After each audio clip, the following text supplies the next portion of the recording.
Good evening and welcome to the November 20th meeting of the Glenville Town Board. Please rise for the invocation and pledge of allegiance.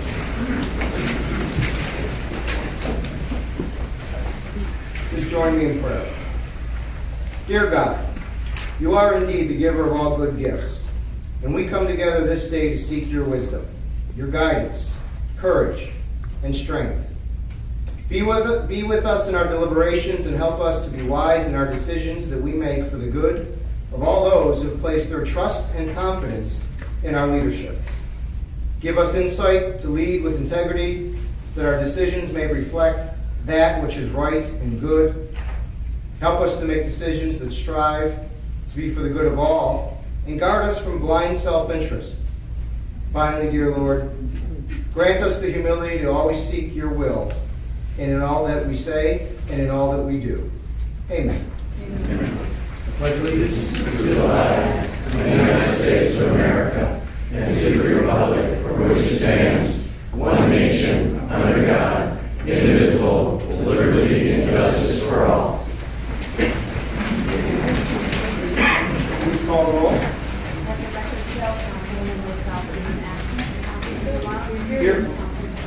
Here. Here. Supervisor Kessler. Here. We seem to have a packed house and a busy agenda, so we'll get right to it. There is just two things I want to note before we begin, and there are two add-ons to the agenda. One is already on there as an add-on, Resolution Add-on 1, that would authorize the attorney for the town to enter into an agreement with SJM regarding the settlement of a tax cert proceedings for 132 Glen Avenue. And then the second one, which is add-on Resolution 2, which is a local, calling for the public hearing for a local law number 9, to be added to the Chapter 6 of the Town Code regarding the town supervisor and setting the salary of the town supervisor for the calendar year 2014. That will be added on after add-on Resolution 1 and before item 17, new business. So with that long introduction, we'll go right into town council reports. I'll start on my left, Councilman Ramatar. Any new reports? I just want to add this, Mr. Supervisor. We received quite a few applications for the deputy receiver taxes, the assessor and real property appraisal technician. Next step is to review those applications for the best candidate, obviously, and to have those positions filled, bring them up to the proper staffing level. Thank you, Councilman. Councilman Boulan. Nothing new, Mr. Supervisor. Councilman Pittavani. Mr. Supervisor, I attended the Town of Glenville traffic safety meeting this afternoon. We did get an email from one of the residents on Baldwin Road thanking the police department for their added step up in speeding vehicles. We also got a yearly report from our town traffic engineer. During the past year, he set up our traffic counter at 44 different locations in the town, and at 52 locations, he set up the speed trailer. That's the end of the report. Thank you. Moving right along. And we're on item number 5, public hearing. We'll open the public hearing, which is to hear all those interested in the adoption of extension 12 to sewer district number 9, 74 Van Buren Road, Indian Brooks Apartment. I'll open the public hearing. I'll ask the engineer to come to the podium to present a quick overview of the project, and then we'll let the board have any questions for the engineer, and then maybe as the public hearing progresses, if there's any questions, will be available at that case. My name is Jason Dell. I'm an engineer with Lansing Engineering. I'm here on behalf of the applicants. We can't hear back here.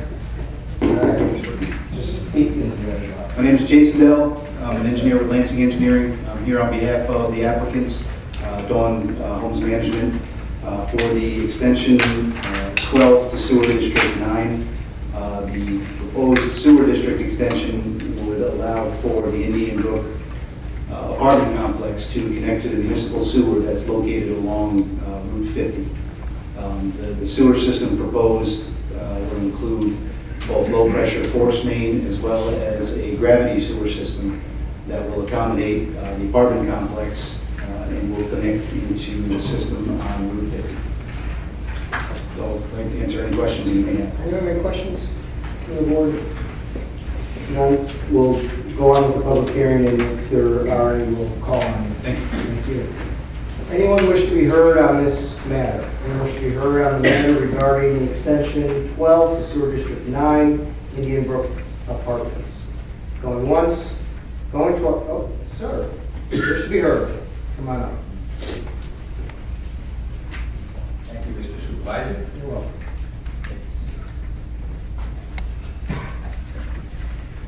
My name is Len Berube. I live at 2 Van Buren Road, and I certainly have an interest in this connection. My question, I suppose, not only to the board, but also to the engineering staff is, will the private citizens have access to the trunk line in order for us to have utilization of that facility? Can you answer that? And I have another question. At the present time, the extension is for tax parcel that encompasses only Indian Brook apartment complex. However, the trunk line would be sized to accommodate any additional sanitary sewer that would be incident to it. In order for you to connect, it would require an additional extension to the sewer district at a future date.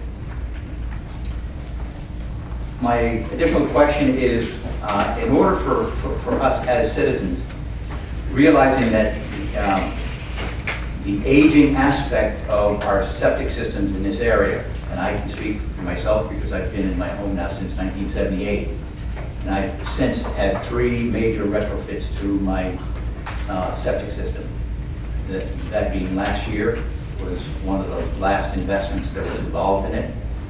And as far as what I see is, for anyone who has any homes here in this district, in this area, it behooves you to look at your real life cost to investment versus retrofitting to this pipeline as far as your outfeed, or considering private investment in your own home for septic system. So I recall 1978 of having voiced an opinion that we should all be connected to a sewer system here. I also worked years ago in having the main trunk line put in, which services the industrial aspects of our community. But we need to seriously look long-term as to the health and welfare of this community from a perspective that at some point we need to be tied into a sewer system. So the cost of what it's going to take today versus what it would have cost in 1978 is exponential now. But if you look going forward, it's going to be that much more expensive. And if you look at individual costs of your own homes for retrofitting your existing sewerage systems, you're looking at a cost of anywhere between $12,000 to $18,000, and that's real cost. So all I'm saying is that this trunk line, to me, is an asset to this community, and it's important that we continue thinking in the future of looking at retrofits that are important for our districts that we live in, and for the welfare of our own homes and our children for the future. Thank you. Thank you. Anyone else wish to be heard on this extension? Anyone at all? Going once, going twice. The public hearing is now closed. We will now move to privilege of the floor. Excellent. And before we get to privilege of the floor, I do want to just note that we have quite a few people signed up. We haven't had this kind of sign up in quite some time. So I do want to just go over a few of the ground rules. We ask that you address your comments to the board. It is not a question and answer. So we will not be accepting questions, not be giving answers. We ask that all comments remain civil. These are the code of conduct that's adopted by the town board. We ask that each person limit their time to only 5 minutes. We don't usually enforce that very strongly. Tonight, I'm looking at 5 minutes each. We're well into over an hour, privilege of the floor, so I'm asking that we keep our comments to 5 minutes. If we get over 5 minutes, I will just ask you to summarize, give you time to finish your comments, and then ask you to take your seat and just to be considerate to everyone here, let the next person come up and speak. So with that, we will open privilege of the floor, and we will start with the first person who has signed up. And if you did not sign up, just raise your hand at the end of going through this list, you can come up then and speak. And just for guidance before we begin, it's one time up. Sometimes people ask to come up for follow-ups. We're not having a follow-up session tonight. You're one shot up at the podium. You come back next week and next time if you have some more comments. So the first person up is Ed Rosenberg. We ask you to come to the podium, state your name and your address.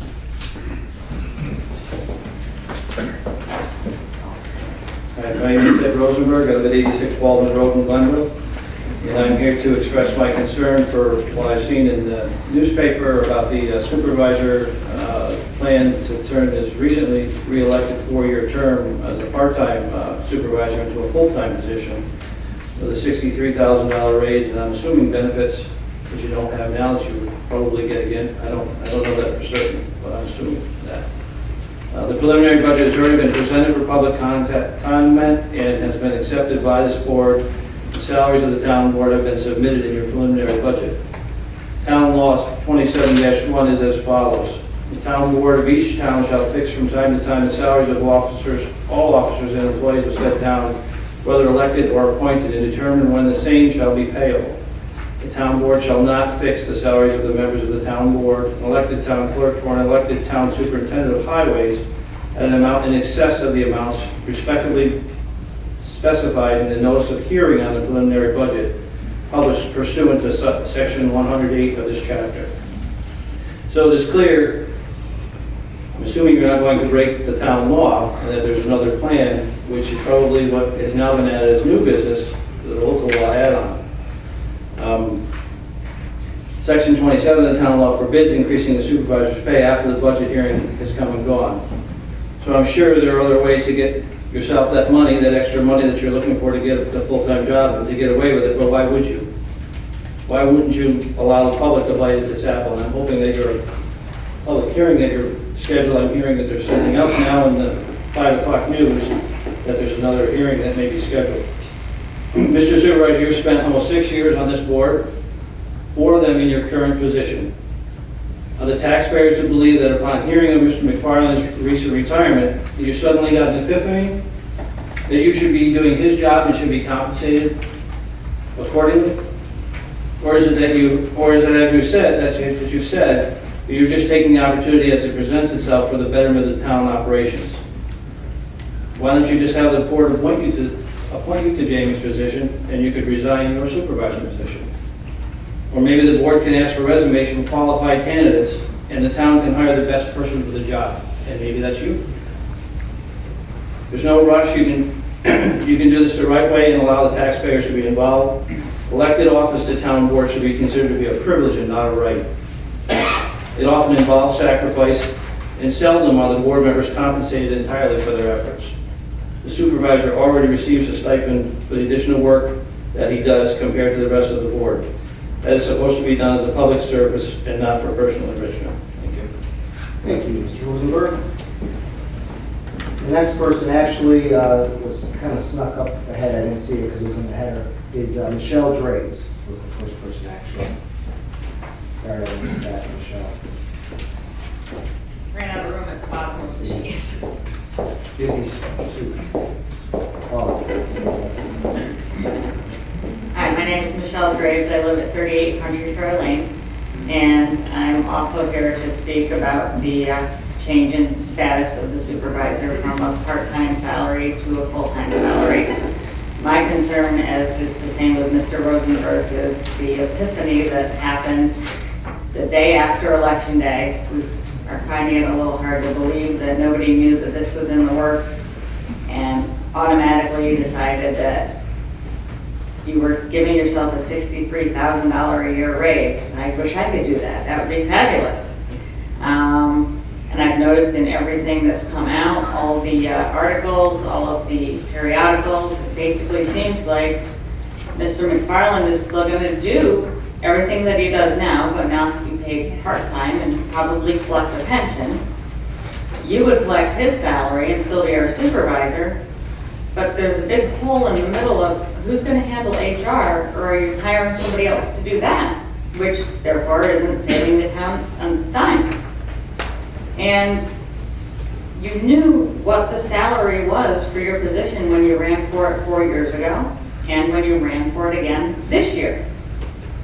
You also stated at the League of Women Voters Forum that you, having a private sector job, would be more apt to be able to maintain the part-time status better than your opponent who worked for the state. Now all of a sudden you're stating that it should be a full-time position. It just seems like a lot of backpedaling and untruths, and I do know that you've now amended the agenda and it looks like maybe looking at another option here. But my concern is, would you even be looking at this other option if the press wasn't here? If we didn't send out a press release? If we didn't say what you were doing was illegal? Would any of this have happened? Or would it have just been a 5-0 yes? And that's my concern. Thank you, Michelle. Just so we know, as we sit here listening, I will respond to many of these questions. And my silence isn't just because I don't have a response. I do have an opportunity at supervisor's comments. So just so we're, if you're asking me questions, don't think I'm being moved by not answering. The next person on the list is Dave Lindsay.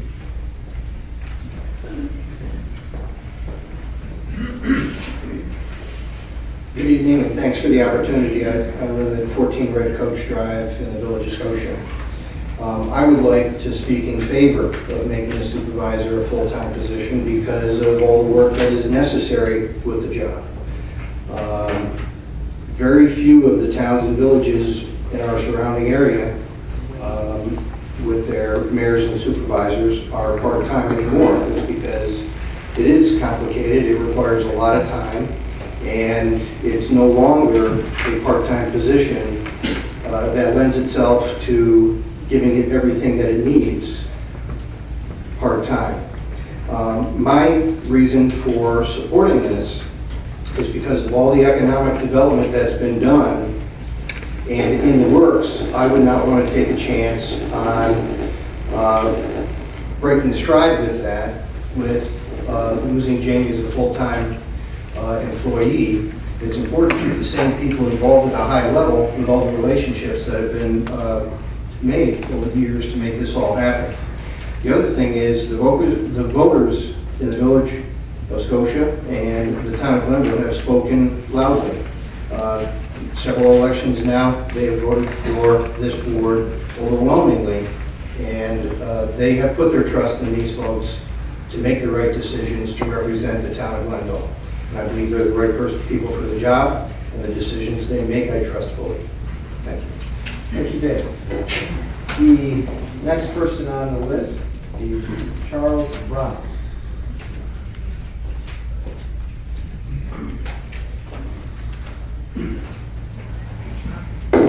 Good evening. My name is Charles Brown. I live in Bonneview Manor. The street address is 6 Spartan Lane, and the board will be happy to know, as well as Mr. Kelsey, I'm not going to address the salary issue tonight. I'd rather choose, and I picked the right meeting to come to tonight because I want to, as a matter of record, Mr. Kelsey, when you and Mr. Capolo were doing your campaign and you came into our neighborhood at Bonneview Manor, and you made a candidate promise that you and Mr. Capolo would be in our development, which is under siege by water constantly every year. The odorless people love us because they're at every other house draining out our systems. You made a promise. You even got on your cell phone and you called Mr. Capola and said, we need to talk about this. When can we get into this area to clean out the water laterals? That's responsibility of the town. And the comment back was, we'll be in your area the end of the summer. We're approaching December, and I haven't seen anybody from the town in our development. Now, what does that mean? Basically, what it means is that we're going to go through another season come spring with water so high, septic tanks overflowing, and your folks were in there, a couple of your town workers were in our development this summer early, and you were measuring those water holes and coming up with a 70% or more clogged, which says that the water drainage is not going out. Now, I've canvassed the area entirely. I've walked it, I went through the woods. You got a lot of issues over there, and we're just one part of the town. What really behooves me is that in your campaigning, you lied. And I don't like to be lied to, and neither do my neighbors that live in that development. So I wanted it on record tonight, and I'm glad I picked this meeting. I'm going to come back every meeting, and I'm going to make a note of it, that you get somebody in this town highway department to get into our area and purge out those water laterals. We can no longer afford to have the water conditions that we have in our area. I hope, Mr. Kelsey, that my message to you tonight is loud and clear, as your message was loud and clear when you were campaigning. Thank you. Thank you, Mr. Brown. Mr. Capola is in the audience tonight. Maybe at the end of this, we can hear from either him, or maybe we can talk with him afterwards and see what his response is to your accusation. Next person to be heard is Javier, and I'm sorry, I can't read. Tapia. Tapia.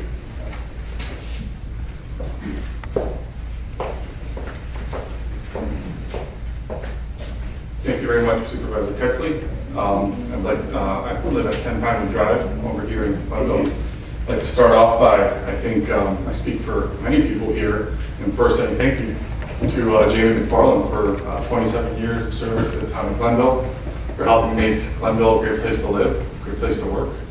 I think that be sorely missed, and I think that's any time you lose somebody of his talent and of his hard work and personality, you're going to have a challenge. You're going to have a challenge in how you move forward.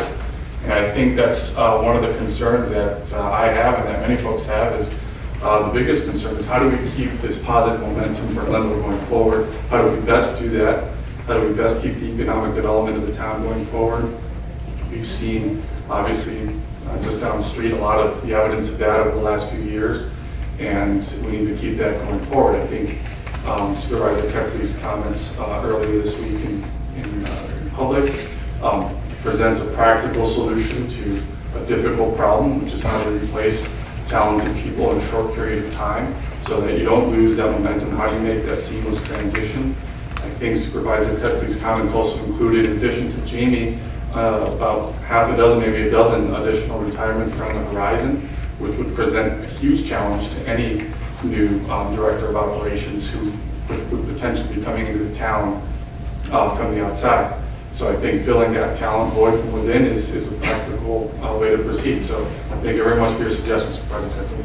Thank you. The next person to speak is Stephen Marsh.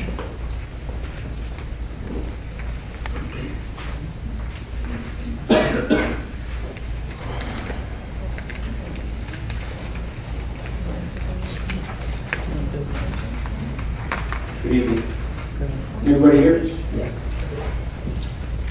My name is Steve Marsh. I live at 109 Houston Street in Scotia. There are two passions which have a powerful influence in the affairs of men. These are the ambition and avarice, the love of power and the love of money. Separately, each of these has a great force in prompting men to action, but when united in view of the same object, they have in many minds the most violent effects. Placed before the eyes of such men a post of honor that shall at the same time be a place of profit, and those men will move heaven and earth to obtain it. Now those words aren't mine. Those are from Benjamin Franklin in his writings on salaried bureaucracy from 1787. We haven't heard very much from our government regarding this proposal to create a full-time supervisor's position. Given this lack of information, we're left to reason for ourselves what drives this decision. To figure this out, we have to trust our common sense, our own experience, our logic, and our intuition. And that's not really a bad thing, because when you consider how many times in your life you haven't had all the information you need to make a right decision, you've used your common sense, and everything came out right, and you figured it out. The avarice, or the money part, is simple. We've heard comments tonight, and I've heard comments in the audience. Who wouldn't want a $63,000 raise? Lacking further explanation from our representatives, our common sense resolves this for us quite easily. Which brings us to the ambition part. And I have no problem with political ambition if, and that's a capitalized if, it's coupled with honesty, integrity, a dedication to the community good, and a sincere openness to the citizens and to the voters of this community. That's the kind of person that we want in our higher levels of government. That's the kind of person that we'd like to see taking the stepping stones to greater responsibility. But when I get the sense that this advancement occurs by political maneuvering or by behind-the-scenes discussions to stage a pat outcome in which the voters have no say, then I lose the sense of a stepping stone and I start to feel like I've been stepped over and I've been stepped on. And I think, like most people tonight here, I don't like the feeling of being stepped on. Since I began with a quote, I'd like to close with one, please. Men moving only in an official circle, said Abraham Lincoln, are apt to become merely official, not to say arbitrary, in their ideas, and are apter and apter with each passing day to forget that they only hold power in a representative capacity. Abraham Lincoln held the highest office in our land, and even so, he recognized that he owed that position to the will of the people. He never fell to the corruption and the political intoxication that so very often plague those who reach elected office, as we bitterly experienced with the numerous criminal convictions of our state legislators. I would suggest, ladies and gentlemen, that our elected officials observe the lesson in humility offered by Abraham Lincoln. The town of Glenville will not collapse. It won't implode upon itself if this vote isn't taken immediately. That issue need not be settled by the November budget deadline, unless, of course, that decision is driven by the love of money and the love of power that Benjamin Franklin warned us about. Thank you very much.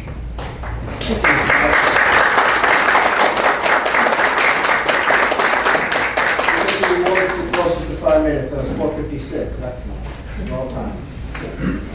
Next person to speak is Daryl Wizanowski. Did I pronounce that correctly? Right, Daryl Wisniewski. Sorry.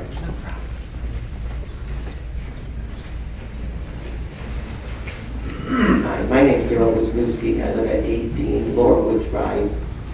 And I also want to talk about the supervisor resolution that raised the pay. And I'd like to say, I lived in Glenville 13 years. Before that, I lived in the city of Schenectady for 40. And we're getting a lot more for our tax money here in Glenville than in the city of Schenectady, believe me. And I know during the election, one of the candidates claimed about how taxes went up, and I get my tax bill, and believe me, they did not go up, as was stated. So I look at this, and I'm just 100% for it. I really believe the town of Glenville is moving forward. I see progress. I see a lot happening. And myself, while they mentioned the supervisor job was part-time, I didn't realize that it was $19,000. I mean, I look at, I don't know, to me that's like cloud money. It's like, for the town of Glenville, we should be paying people accordingly, and for the job that's being done and for what other responsibilities that are going to be taken, it just seems like it's what we should be doing. And I hope the town board, takes this resolution and let's pass it and keep moving forward. That's what I say to Glenville. Let's keep moving forward. Thank you. Thank you.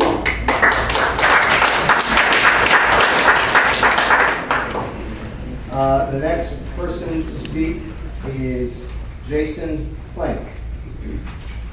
And I said 3 minutes, so you got 2 extra minutes. You got 5 minutes. I gotta be consistent. I know. There's some critics here. I gotta be consistent. Yeah, I know. They are all over the place. My name is Jason Plank. I was a candidate for County Ledge District 2. And 4 weeks ago, I came out to help support the 3 county legislators that were here at public forum. Some of the county leadership was here, and some of the stuff that they had said was really inappropriate and misleading.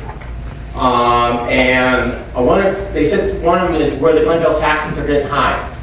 Well, this is the results of the county leadership, the Democratic Party, of its point of putting through development, giving large tax breaks to 1% of the population.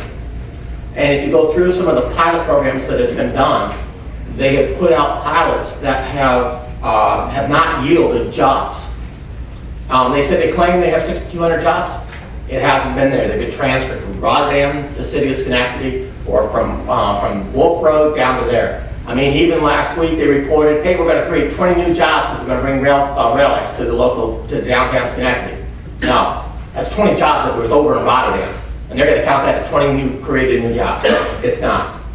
Another major problem is that a lot of people are not aware of, because I do attend a lot of the county and the city meetings, is that the city is right now, through this claims department for the last 18 months, has been reducing a lot of these large developers from their property assessments from 25 to 50%, whereas the regular rest of us are all paying the higher taxes. Now, why would this be a concern to Glenville? Well, you got to realize that your county taxes are paid on the total assessment. So if the city of Schenectady's assessment is being reduced on some of these higher properties, I mean, they're $2 million worth of assessment that is being reduced down to like $1 million. So we're losing millions of dollars of assessment.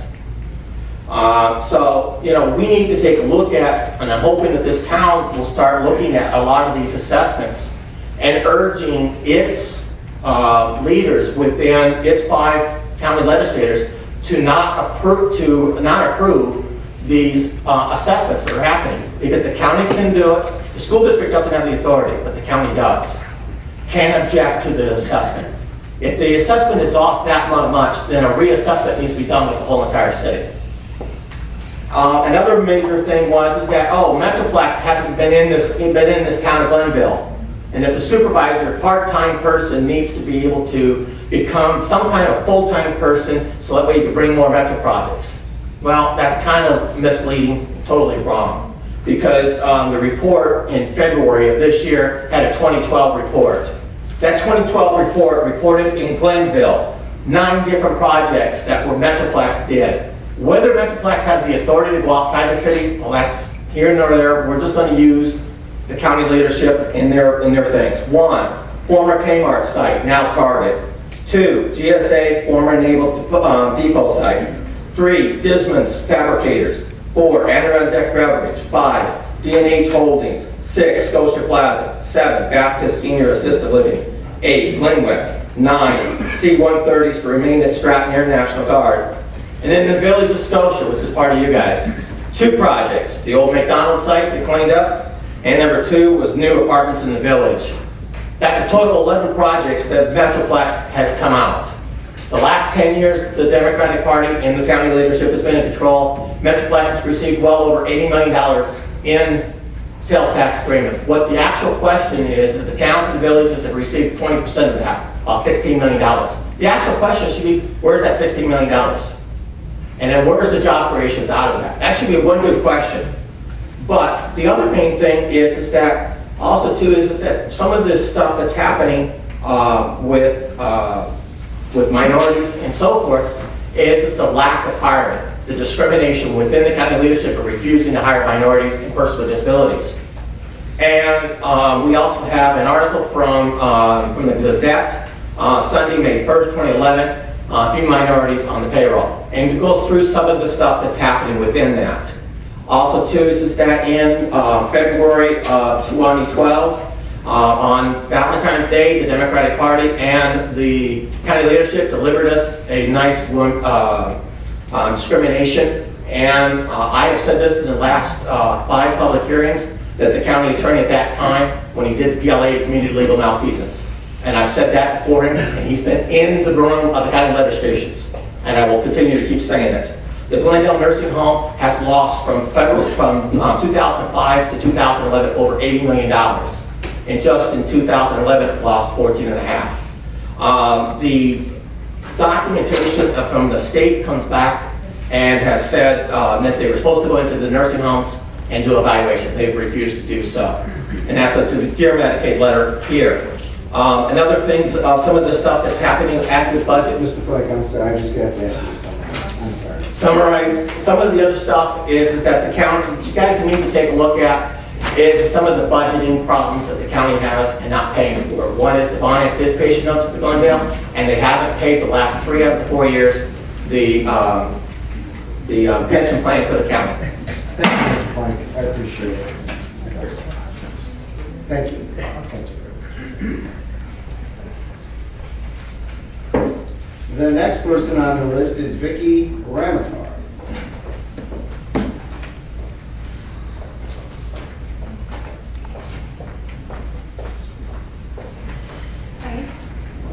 I'm Vicki Ramatar, and I live at 24 Willowbrook Road. And thank you for hearing me tonight.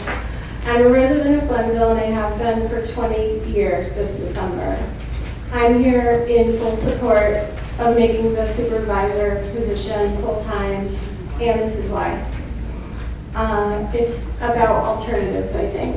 Jamie is leaving, and that is a huge loss. Everybody knows how much Jamie does and how much he is loved. He will be greatly missed. So the next thing that needs to be done is to hire a replacement. It's not like we didn't need Jamie or the job that he did or that he's done. It seems absolutely logical to have our part-time supervisor fill that position rather than trying to find a replacement for a new operations person. Contrary to the misinformation on the robocall, thank you that I got in my voicemail tonight, this move does not represent any added spending to the budget as far as I know. This board has already done huge amounts of accomplishments in Glenville, and I don't think I'm being biased. Economic development has been amazing. You guys have done an incredible job. So much money has been saved. Our taxes have stayed under the tax cap, unlike any of our county neighbors. This is because of the board, you guys, and your work, and Gina, and she's missed tonight. And you are led under Chris. So hiring someone new when we already have a great person ready to step up makes no sense at all. I think the timing was kind of lousy. It would have been great if there was more of a gap between Election Day and Jamie retiring. But now that he has announced that intent, I think we can look at this as a fantastic opportunity for even more consistency and progress in our hometown. So thank you very much. Thank you. The next person on the list is Frank Quinn. Your time started from when you stood up. A point of order, if you will. If I have more than 5 minutes worth of comments, can I come back around at the back end? No 2 times tonight. No 2 times. Speak fast, Frank. Speak fast. Don't start the clock yet. All right? We'll restart. All right. First of all, we're at a disadvantage because we don't know what's in the resolutions that you're about to vote on. So all of us have to bear with that. On the budget itself, as you know, in the budget, the note from our supervisor, Chris, he says, well, 2 times in the note, 2 different paragraphs. There's no gimmicks in this budget. It's fair, conservative, honest, with no gimmicks. Hidden but not reported, of course, is the supervisor position from part-time to full-time and the supervisor's salary, if you pass a resolution, I don't know what it's going to be, to $83,000. To me, that's not honest. To To me, that's not, no gimmicks in the budget kind of thing. Another comment is this is a budget that's neutral. How's it neutral, I ask, if the supervisor's getting a 300% pay increase? Now, we have in our budget 213, 214, over $2 million in fund balance. At the end of 213, it was 2.5 million. You're projecting 2.6 million. We've got $2.6 million in fund balance at the end of 2014. How do we say to our 3 unions that are up for negotiations, the town can't afford a pay increase? The town can't afford any benefits when we've got that much pot to work with. You know, I spent 8 years doing budgets and 4 others working on the town board. I would say to you on the budget issue for the town of Glenville, the taxpayers can save money. You can save the taxpayers money. Given the $2 million surplus, unreserved, unappropriated fund surplus, it's free money. It's actually the taxpayers' money, as we all know, right? By one adjustment on one line, the budget you can take this tax for this year to 0, actually, with just a few more digits, and you can bring it down to a tax cut. You got all the money, it's the people's money, we can give it back to them. And still have a very, very large fund balance, unappropriated, unreserved, okay? It's there, and it's more than adequate for unknown things that could come up at any time. So, use some of that money, bring our taxes down at a minimum to 0, and certainly you can have a tax break. My final recommendation on this budget itself is, and again, I got 8 years sitting there where you folks are, and I made some of those budgets, as you know.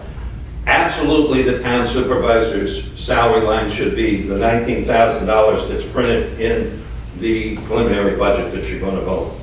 So go ahead and allocate some of that money with your resolutions tonight.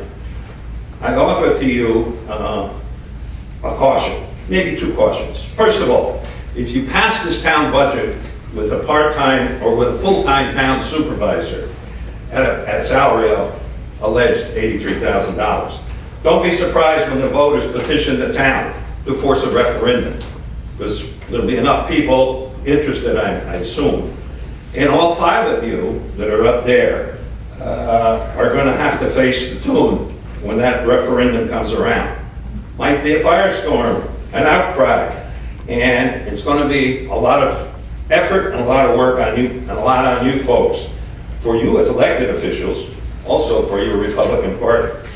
The second caution to the board, don't be surprised if the town gets involved in lawsuits because of this potential change in the town budget and the town law. That's another firestorm for you collectively and otherwise. Okay, the other thing I'd like to comment on is the statements alleged that we didn't know that Jamie was going to retire as the Director of Operations. I can accept that, but I find it obviously hard to believe when somebody that important, the Director of Operations, knows the budget's being prepared. And the comment that we only have till the 20th of November to take action, and there's no way to delay it. Yes, there is. You all know what that way is, to fill the vacancy for a Director of Operations. You do what we've always done, what we've always practiced. The last time we hired a full-time outsider as a town administrator. You do the usual.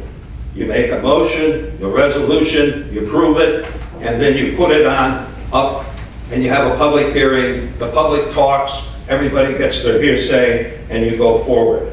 That way, you can go forth with the public's involvement and not circumventing the public's involvement, as this might be doing here. That's a good way to make sure you get a fully qualified, neutral, non-politician, experienced leader, fully qualified to be the Director of Operations in the town. Now, Mr. Quinn, I must ask you to summarize. Okay, to summarize, you know this can be done. You know how to do it. We've done it in the past to make the supervisor position non-political. How do you discipline, correct, or control an elected town supervisor when you don't have any authority to do it? They're an elected official. It's a 4-year position. How, with your fiduciary responsibilities, can you correct that? And so you should want, as board members, to be able to do the things I just spoke about. Thank you. So- Thank you, Mr. Quinn, thank you. Yep, You're 6 minutes over now. so- I'm over. Thank you, we appreciate your comments. Okay, I'm glad you appreciate them. I say to you in the closing, is it the truth? Is it fair to all concerned? Will it build goodwill? And will it be beneficial to all concerned? Thank you. The next person we have on the list to speak is Kristen Trapini.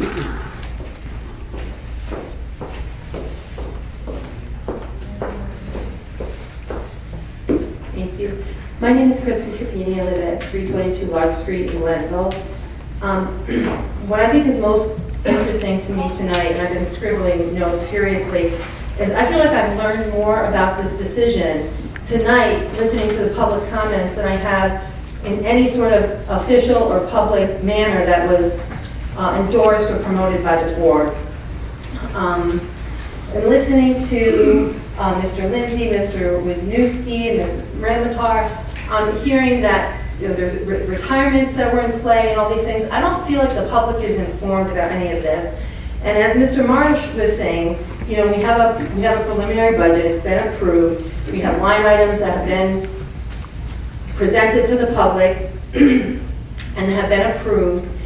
And to come in sort of at this 11th hour with this unforeseen wild card, okay, we're going to quadruple somebody's salary, we're going to change the way that we've been doing business here, without public discourse, really does seem a little bit shady. So, all the goodwill the good works that the board has done sort of gets sullied a little bit by the perception that this is a backdoor deal. And it really almost seems as though there's only 2 possible ways to perceive this. And one is that it was intentional, trying to keep the public out of this and just to make a decision happen, or that there was a real lack of planning that took place. And in either case, it sort of is a negative reflection on the board.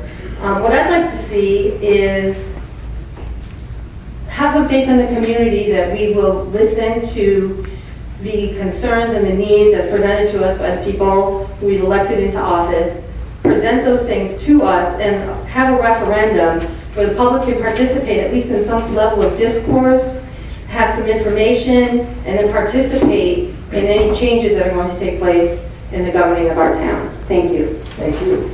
The next person to speak.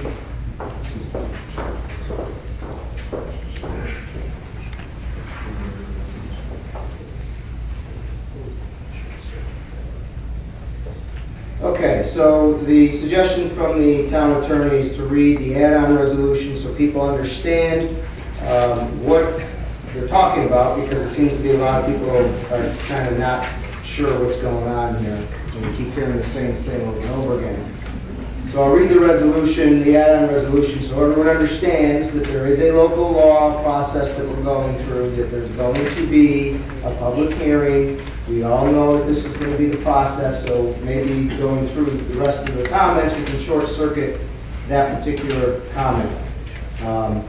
So the resolution reads, whereas a local law being proposed is local law number 9, 2013, a local law to add a new chapter 6 to the town code of the town of Glenville, town supervisor, and setting the salary of the town supervisor for calendar year 2014 at $83,000, a copy of which is attached here, was introduced at this meeting by the members of the town board of the town of Glenville.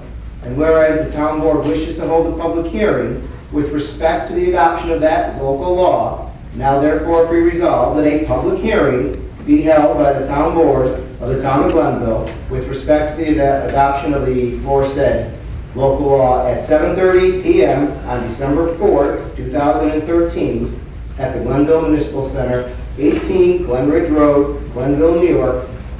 And it is further resolved that the town clerk is hereby authorized and directed to cause public notice of said hearing to be given as provided by law. That will be an amendment, that will be a resolution we take up tonight. So, as we go forward, in the interest of time, let us be known to all here tonight that there's going to be a public hearing on this going forward. So, With that, we move on. Can I have 2 minutes back? I already took 2 minutes too much. So next one on the list is Brad Hoyer. My name is Greg Coyer. I'm from 211 North Denver Street, Scotia. I'll be brief. I've never been to a town board meeting before, but I felt compelled to come to this one tonight.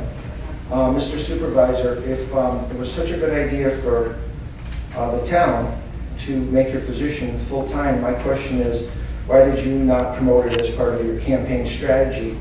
It seems awfully convenient to me that you chose to wait till now to spring this on Glenville town taxpayers. This is a pre-planned move if I ever saw it. Maybe you think 4 years is enough time for us all to forget this little ploy, but it won't be. This speaks volumes to all of us hardworking residents. We don't get to vote to quadruple our pay with a group of our close friends. This is politics at its worst, and it is see-through. This is clearly a self-serving move and not in the town's interest. Thank you. Thank you.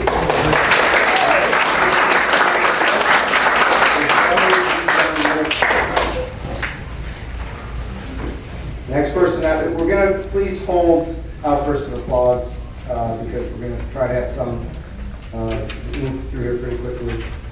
Next person on the list is Valerie DiGiandomenico.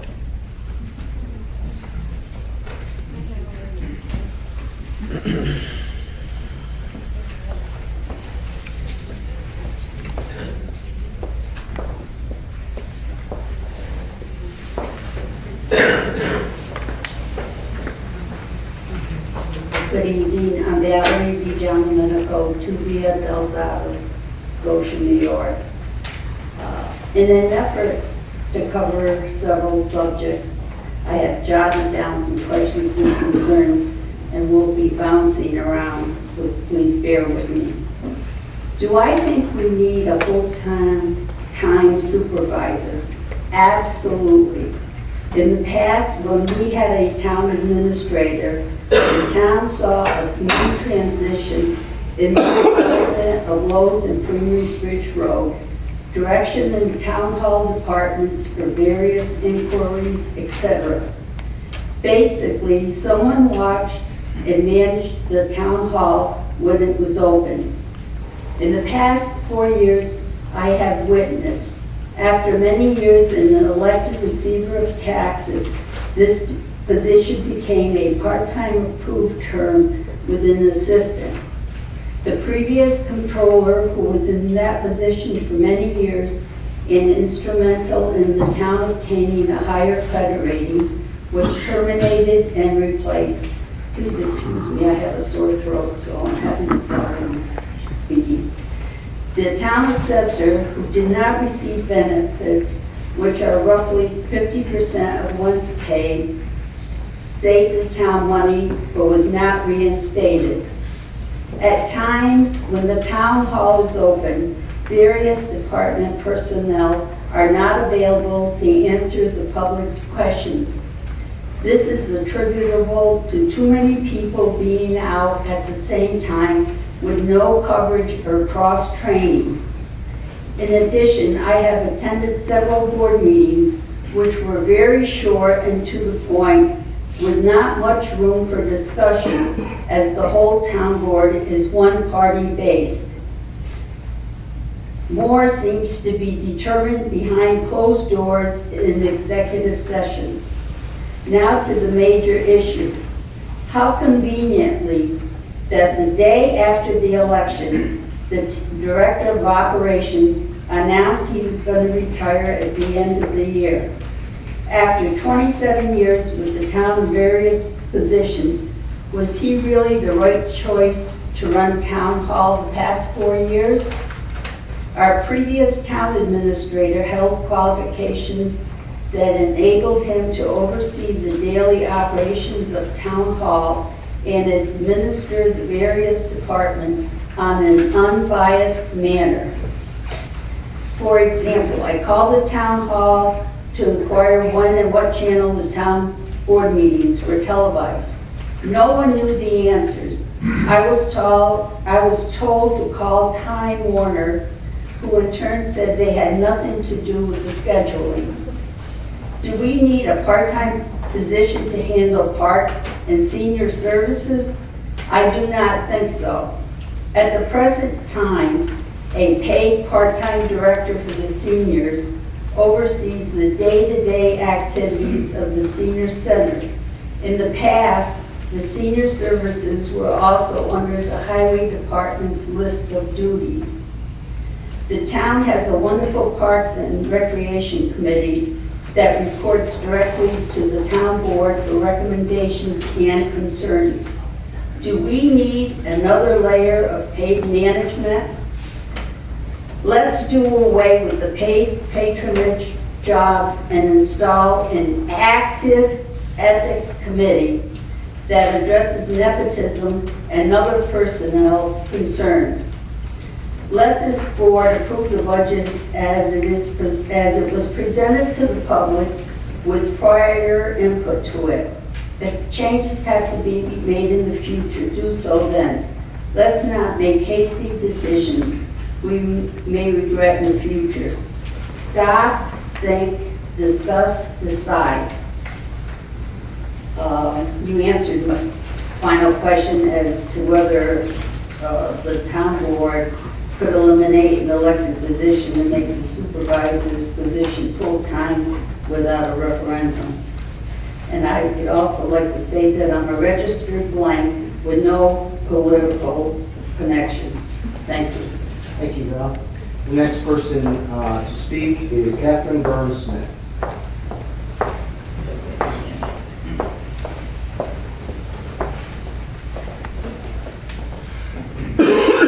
Good evening, my name is Kathy Burns-Smith. I live at 24 Lillian Drive in Glenville. Mr. Supervisor, Town Board, ladies and gentlemen, I just want to make it totally and 100% clear that in the article that appeared November 15th in the Gazette, Ketzley may get full-time position, there was absolutely no discussion about a town hearing. There was no discussion about a referendum. The article absolutely discussed that the vote would take place this evening on the change from full-time to part-time and the increase in salary. There was no plan to follow the process. There was no plan to follow the law. And once the pressure got too tough, the idea changed.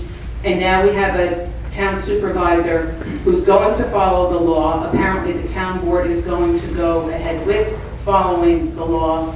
That was not the plan in the beginning, and everybody should be aware of that.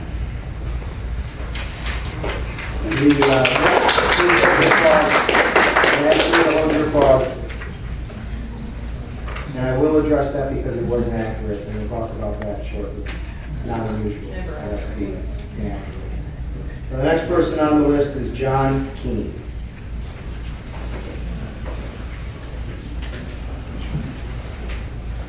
My name is John Keene. I live at 12 Red Coach in the village of Scotia. Thank you for the opportunity to speak on behalf of increasing the supervisor's time to full-time.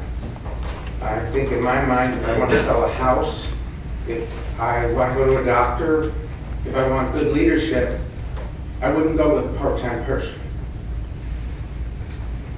I also think that as you look around the town, there's been a lot of positive growth, planned positive growth.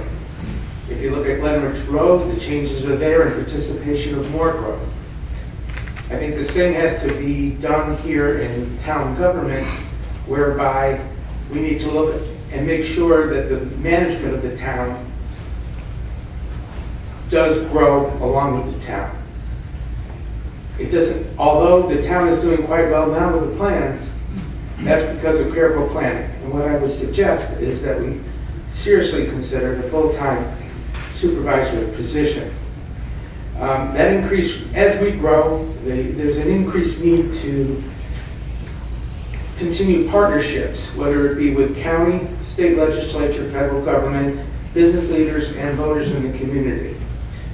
as we get bigger, we're going to need more time for someone to go and network those kinds of things to bring us forward. So, that's all I have to say. Thank you very much. The next person to speak is Steve Smith.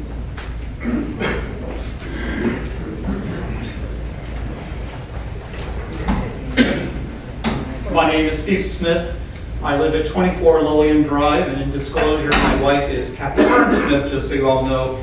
And much as I chose, I voted for her as opposed to you at this point with no adverse opinion. The point that I'd like to make tonight, coming with the idea that this was going to be voted on tonight, and that has obviously changed, and I commend the decision to make this change. I think that it shows that the board has been responsive to the perceived problems that the public has with this issue. But I think that we're defining the issue in the wrong manner. There are really two questions here. We are making, with the change to a full-time decision, changing the structure of government. We are not trying to make this a referendum on whether individually we approve or disapprove of the actions of any particular individual at this point. There are some consequences, there are some information that in the few days of knowledge that we had about this that we do not know. We really don't know outside of that it fit together as a jigsaw puzzle rather well how the salary was established, and I have heard reports that salaries for comparable positions in other towns within the county are significantly different.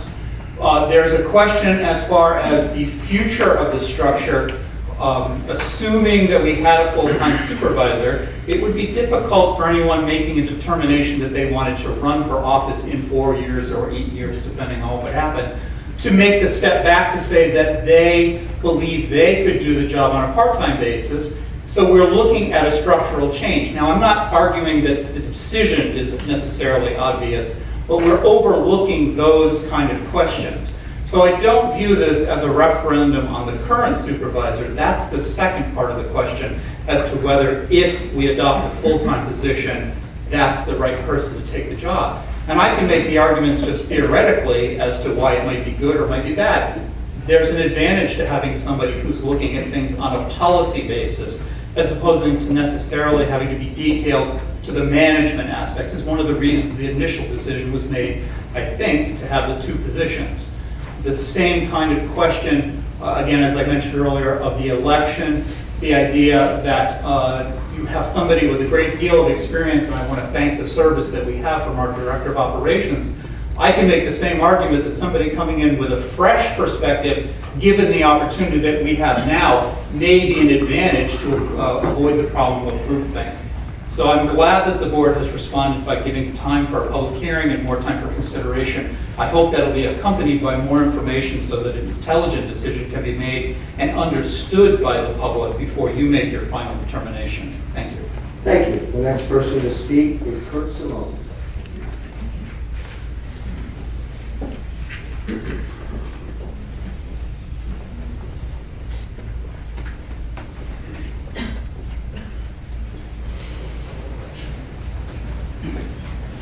Good evening, I'm Kurt Simone, 181 Browns Road, and I had to make a whole lot of notes based on announcements, so I hope I will be clear. Like many of us here in Glenville, I learned about this through the Daily Gazette article, editorial, and letters. Unfortunately, we have not been able to have a proper discussion on this issue to set everyone at ease. I do have some reservations about the measure, but not with the work of Town Supervisor Ketzley and the council persons on this town board.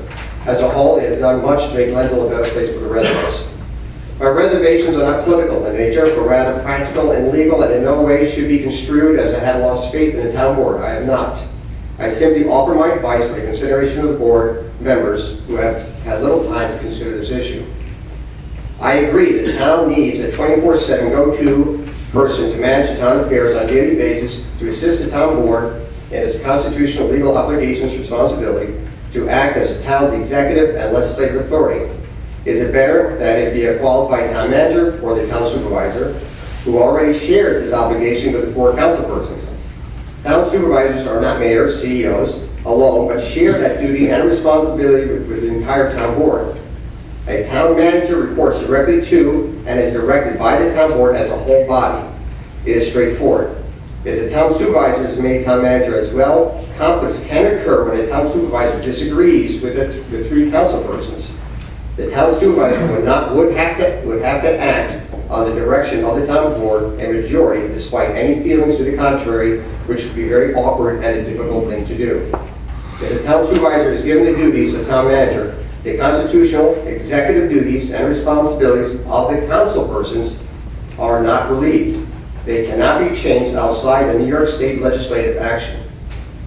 The nature of local government is one that allows the public many opportunities to participate. The policy-making and executive legislative body, the town board, is part-time. This change will make it more difficult for people of talent and desire to participate in local government if engaged in a career that does not permit full-time town board participation. Even the New York State Senate and Assembly are part-time, well-paid, but part-time. The town supervisor of our neighboring town to the west has tried 3 times to change his term of office from 2 years to 4 years and failed. He went to public referendum as required by law 3 times during the past 15 years, and the voters turned him down. A public vote was required because the action desired changed the nature of the elected position.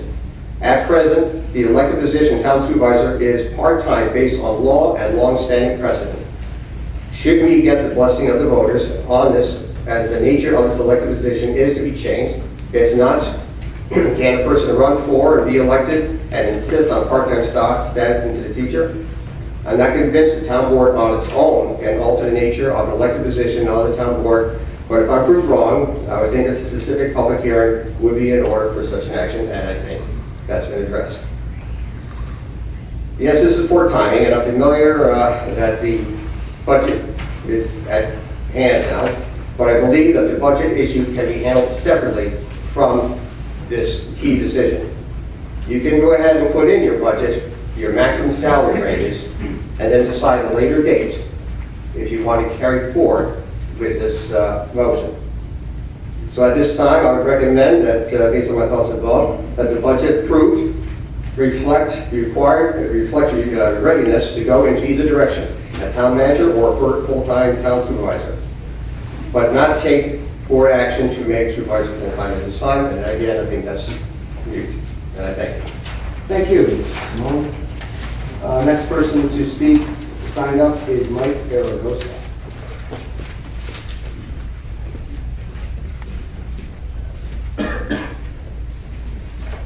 Good evening. Mike Aragosa, 153 Horseman Drive in Scotia. I came here tonight to talk about this supervisor position because I think it's very important on all sides. It's an issue that I'm not 100% sure which way we should go. I think that the town really needs to look at it a little longer, consider it closer before we do finally make a decision. I believe that Mr. Ketzley would be a very good full-time supervisor. I think he would do a great job for us. He's done a great job so far. I hear a lot about the pay raise he's going to get, but I mean, nobody's considering the fact that he's going to have to give up whatever job he has now. So the pay raise is kind of a moot point for me. In the real world, that's just, he's going from public sector to private sector or vice versa. So that shouldn't be a question. I do believe that I want to know more about what's going to happen down the road. Does this position become a permanent full-time supervisor position no matter who gets elected? Remember, for those of us here that are maybe Democrats, if you don't like the job he's doing, you get to vote him out in 4 years. I mean, how hard would it have been to get rid of Jamie? You didn't have that voice. Okay, just think of it that way. Thank you for your time. Thank you, Mr. Aragosa. That's the last person signed up for the privilege of the floor. We will take people. Mr. Sutton.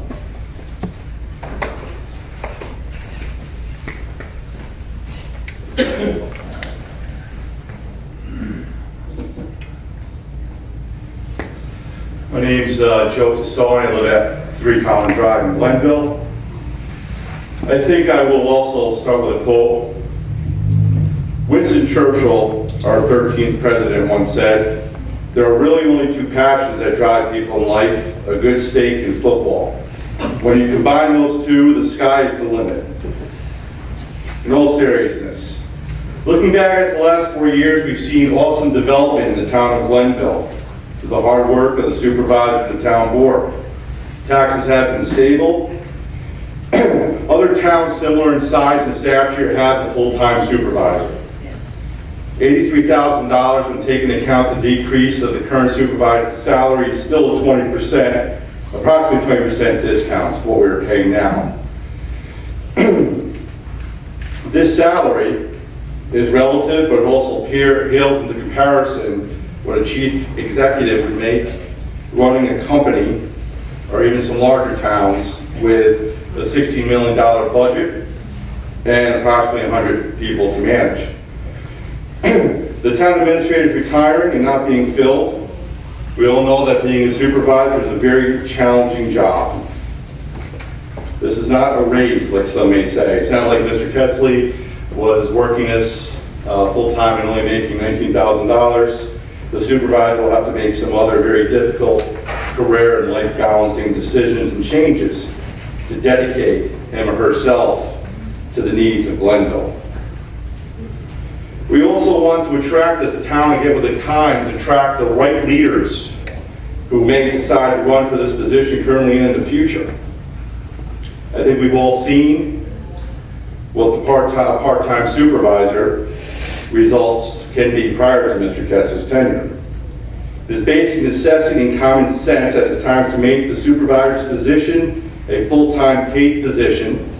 This is not politics. It just makes sense. Thank you. Thank you, Mr. Sloan. Anyone else wish to be heard? I privilege of the floor. What I'll try to do, just so everybody knows, I'm going to go, I went from this side, I'll go to this side and back and forth. So here are Mr. Eustace. Thank you, Mr. Ketzley, town board members. My name is Richard Eustace. I live in Miracle Lane in the town of Glenville, and I've only been here for 12 years, so I'm a fair newcomer. I'm also a registered independent, so politics don't enter into this. I've seen the progress that the town has made. I've seen the effort that's gone into it. I see the open and spirited cooperation that we get from the town, from the supervisor, from the board. I serve on a couple of local volunteer committees, so I know firsthand what I'm talking about. The process right now is working, and if Chris is part of the answer, so be it. Thank you. Thank you. I'm sorry. Next, sir, you had your hand up previously in the back.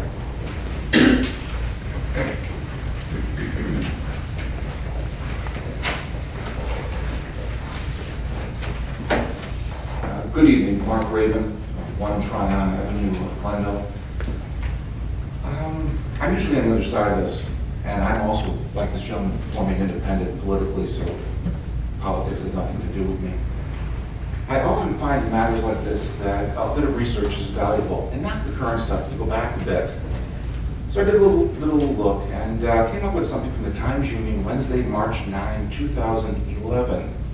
Christopher Ketzley, civic-minded service. The piece is a brief one, and it mentions the following, quote, Ketzley served on the town board for 2 years before being elected supervisor in 2009. And he immediately brought business ideas to town government. One of the first things he did was to create a senior management team made up of a chief of police, Michael Rennell, town attorney, Michael R. Cuevas, and director of operations, James McFarland.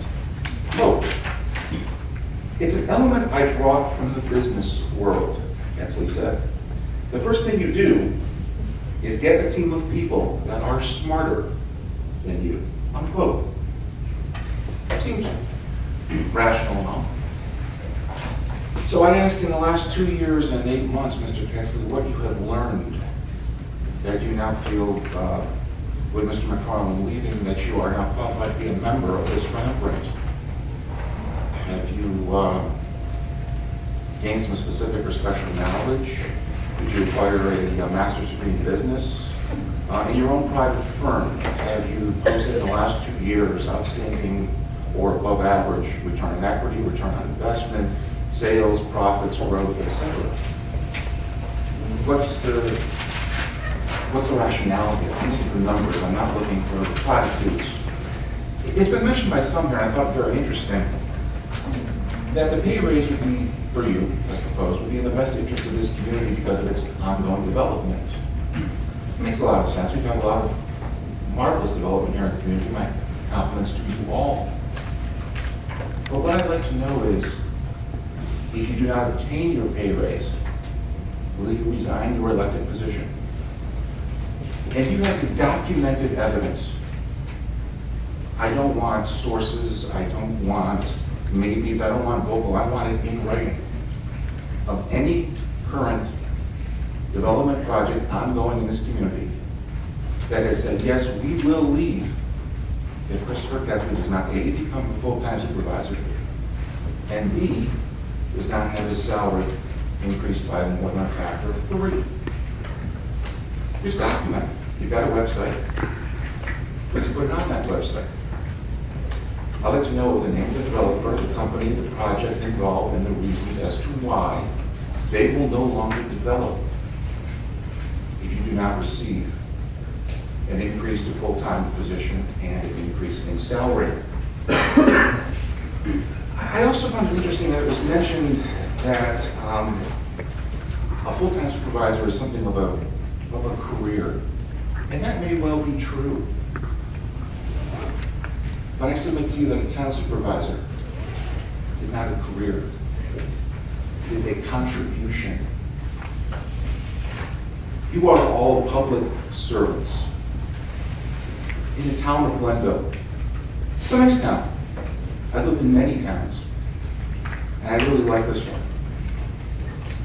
But this is not Washington, D.C. It is not Albany. It is Glenville, New York. A nice place to live. I'm happy I live here. But I can see no reason, no justification for understanding why the public contribution of a public servant needs somehow be increased both in position and in compensation to the level of a career. A career, by the way, compensation-wise, I would tell you, just about equals that of the typical member of the New York State Legislature who does not have a committee chairmanship or subcommittee chairmanship. It's a pretty lucrative amount of money. And lastly, I'll submit this, and this is the only thing I really have kind of a personal peccadillo about. I spent 20 years in rooms like this all over New York State. It was my choice. Many a night, I was there at midnight, 1 a.m. I think the record was 3:17 in the morning for a particular school board meeting out outside of Waterloo, New York. If the public wants to come up here in 5-minute increments and speak to you until 5 o'clock tomorrow morning, it is the job of each and every one of you, I respectfully submit, to sit there and listen. Because in the end, you work for us. Each and every person in this room, and the many who didn't come tonight. And I hope you remember that. Thanks. Thank you.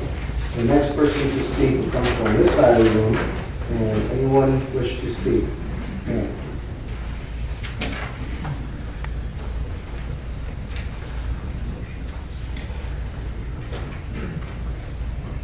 My name is Kathy Bryson. I live at 346 Church Road for the past 17 years. The first thing I wanted to mention in relation to what I learned in the paper is any organization will go to their strategic plan, and you should have a good one. And it develops year after year as you look to the future and what you're going to need. And when I looked at the strategic plan for Glenville, there's nothing about changing the structure of government. There's obviously, you know what your staff can do, how long they've been here, and whether they're looking towards retirement or not. And you plan ahead so that when something happens, you're organized and you know how you're going to deal with it. You don't just look around the room and say, who do we like? And maybe they can fill the job. When someone leaves a position, a good HR manager and organization looks at all the skills and abilities that someone's going to need to do specific tasks. And those tasks are compensated according to someone's skills and ability and their longevity of service. That's how you logically plan to fill a position. And obviously since November 6th, if that's all the time you've had, you haven't had time to look at all those things and think organizationally what's logical to do. I understand that Jamie has those skills and abilities, but just because someone was elected for another position doesn't mean they have the skills and abilities to do that job. That's concerning to me, that organizationally, you've skipped that step entirely. And to talk about something being budget neutral, you don't put it under this much money under the coconut and move it over here and it's the same amount of money. You have to think about where is that money going. And as a taxpayer, I think I paid that money for these salaries and these positions. You don't just change that later after you get elected. That's very concerning.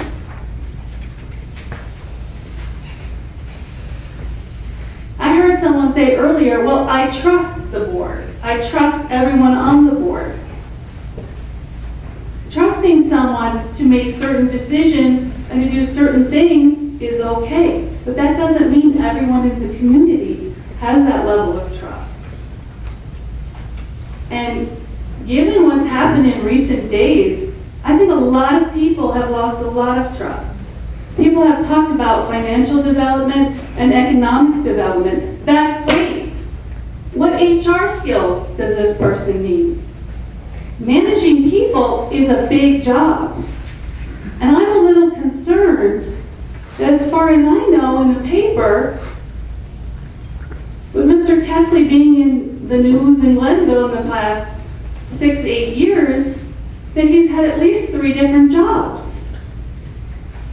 That's not stability. That's not someone I would choose as director of operations.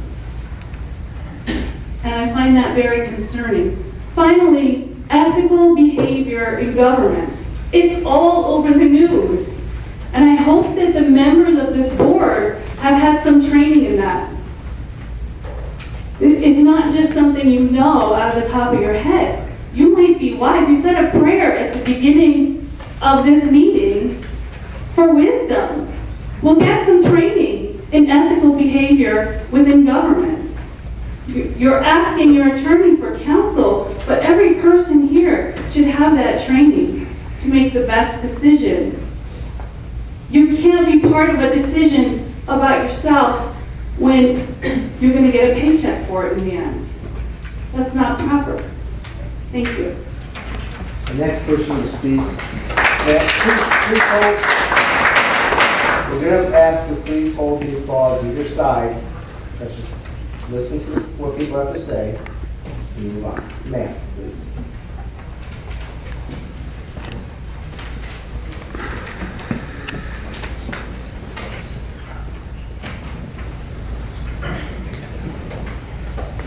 Hi, my name is Peg Tomko, and I live at 5 Drop Drive in Glenville.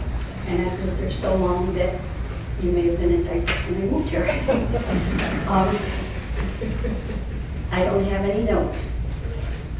I heard your opening prayer, and you talked about integrity, and you talked about wisdom. And I think that the steps that you're taking on this move to a full-time supervisor, and I'm not questioning the need for a full-time supervisor. There may well be a need for a full-time supervisor.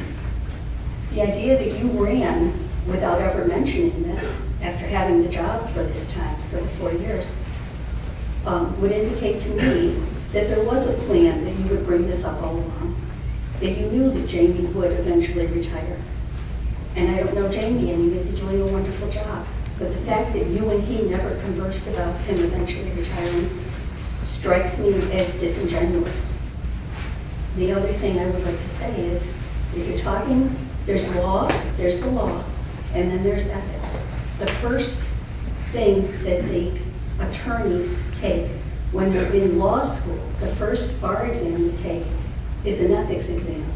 That's their first year of law school. So what are the ethics involved here? What's the integrity involved here? To have a public position where as soon as the person gets into that position, and I voted for you, and I would take my vote back today based on the way you're doing this. Not whether it's legitimate that we need a full-time supervisor. If we need a full-time supervisor, you talk about that in public. You get public support for that ahead of time. Okay? You had plenty of time and plenty of forums, and you've had the last 4 years to discuss that. Nothing was said. So my feeling is that the way this is done is it's things like this that make people not trust people in power. It's things like this that give politicians a bad reputation. I would think hard on what you think is going to happen in 4 years if this gets ramrodded through without public support. Thank you. Thank you. Next person to speak, anyone on this side of the room? Mr. Capone.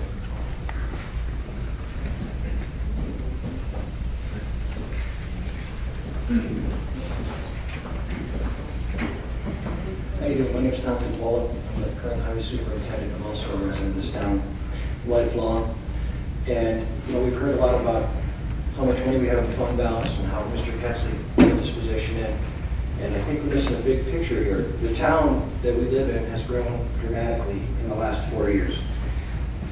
The need, I have to deal with just about every board, everybody that sits on this board. Mr. McFarland, and the job that Mr. McFarland does is outstanding. Without him, we'd be in a lot of trouble now. He's decided to retire. And there's a time to make a decision. I'm not here to talk about process. I'm not here to talk about any of that. I'm just talking about the decision for somebody to be there for us as employees to go to get answers that we need on a higher level. We have good boards in place. We are in a positive way with the town right now. A lot of this has become political, which is a shame. It really is. This is about growth, of the town. We talked about a healthy fund balance that we have, and how it's not good to have a healthy fund balance. But to grow this town, you have to have something to grow it with. And I see that in my position. I mean, the biggest picture here that I see tonight is Mr. Brown. There's a gentleman that has a drainage issue, and we need the money to go do it. We can't find that money unless we grow a healthy fund balance. Unless we have somebody to put in these positions to say, listen, this is the problem we have. We have to aggressively go after it. How are we going to do it? If we lose that ability, then we're moving backwards. And that would be a shame also. Positions that we get put in every day change dramatically. My position, talking to Jamie, the things that we have to deal with, I don't think anybody has any real understanding of that. There are past officials here that know exactly what that's about because they've been in those positions. So I'm just here to say that as this town grows, we must grow with it. And I would hate to have that ability stopped or altered in any way by politics. Please let the politics go and let the town grow. Thank you. Thank you, Mr. Burke. Next person who wish to be heard on this side of the room. Anyone at all? Seeing none on this side, anyone wish to be heard on this side? Mr. Martin. Thanks, Chris. My name's Jim Martin. I live at 30 Banker Avenue in the town. And first of all, I want to thank Jamie for many years of finding service. I work all over this state in the field of community development, working with towns, villages, cities. And I have not seen someone of his skill and acumen in 30 years. We have been extremely well served, and I want to thank you for that. And you've been a pleasure to work with.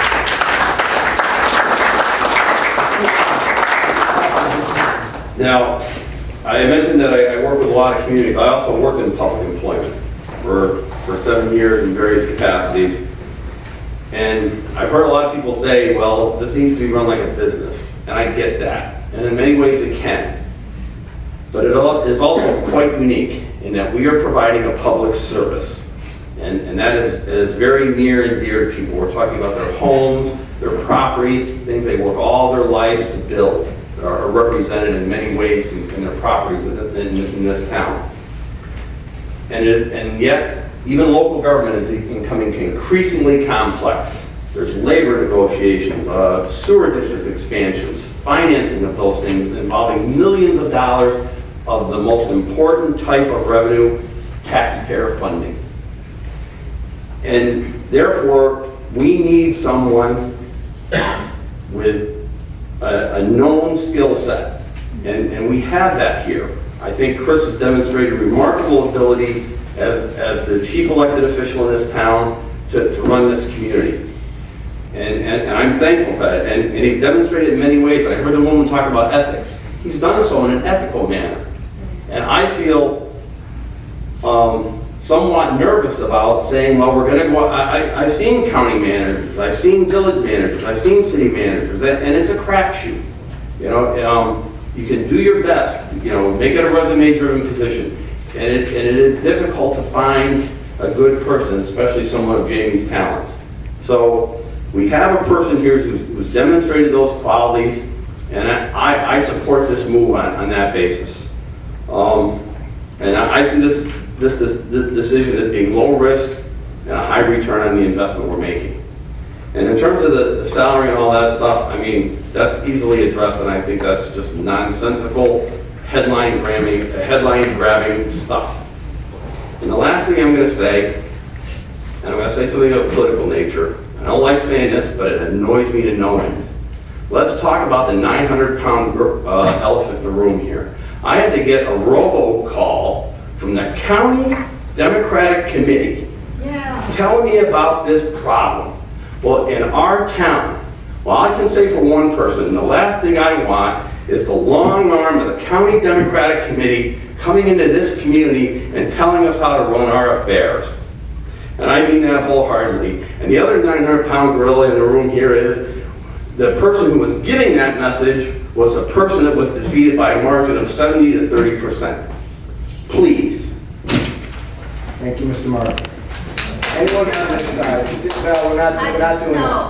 I would like people to disclose who they are and what they represent. We've had several speakers who have not indicated that they are Val, this is not an related to open other forum. people. We ask people to give their name and address. We've not asked the Democrats to identify who they are or if they're a No, daughter but of if a former it's a town supervisor. board member, I think I should Right. know that. We're not asking people to give their resumes and that, you know, some of the daughter of a former supervisor came up and spoke. Hey Val, he's not the town councilman yet. I'm still here. He doesn't take over till January 1st. Okay, let's be clear. I am Jim Martin, town board elect, recently elected. That's all. That's Very all. clear. Thank you very much. I'm happy to report that. This side of the room had their hand up. Glenn, you spoke at the, it's not your second bite because you spoke at the other. Just want to be fair. Excuse me, Mrs. Trini, can you stay? Because I want to address something you said specifically. I think you should be educated on something. Really? Wow. That's why it's on the line. If you were wrong, I just want to make sure that you got correct. My name is Len Berube, and I live here in Glenville, 2 Van Buren Road, spoke originally. I'm non-political, first of all. I happen to be independent. I've always been independent, and I've always voted for the best man that I thought ethically would do the job. And that applies to all the board members that are here, and I voted my conscience, ethically and morally. The thing I want to state that is how many of you here run companies? Just a show of hands. 1, 2, 3, 4, 5, 6, 7, 8. Okay, so I'd say maybe what, 10% of the individuals here? And my question is, of the people who don't run companies, how many of you have had the responsibility of driving a business? 1, 2, 3. Don't understand the question. Well, the question is this. In order to run an organization, you need quality individuals. And you have to spend money to run an organization.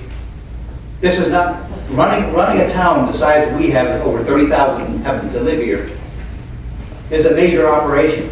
And if you think you're gonna do it on a part-time job, in the modern day age we live in, we're not there.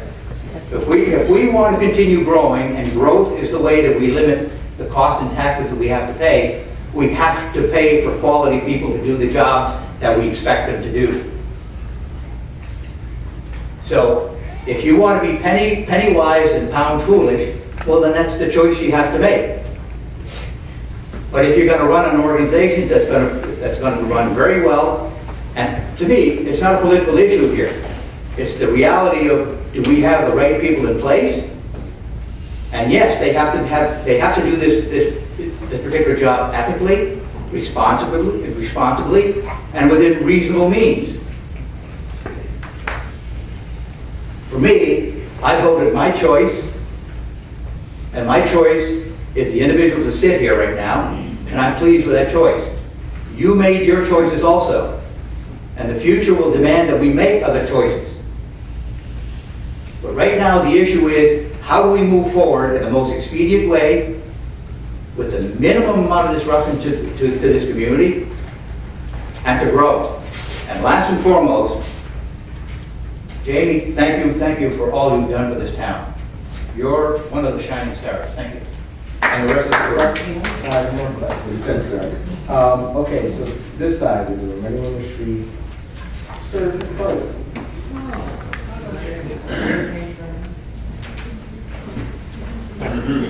State your name.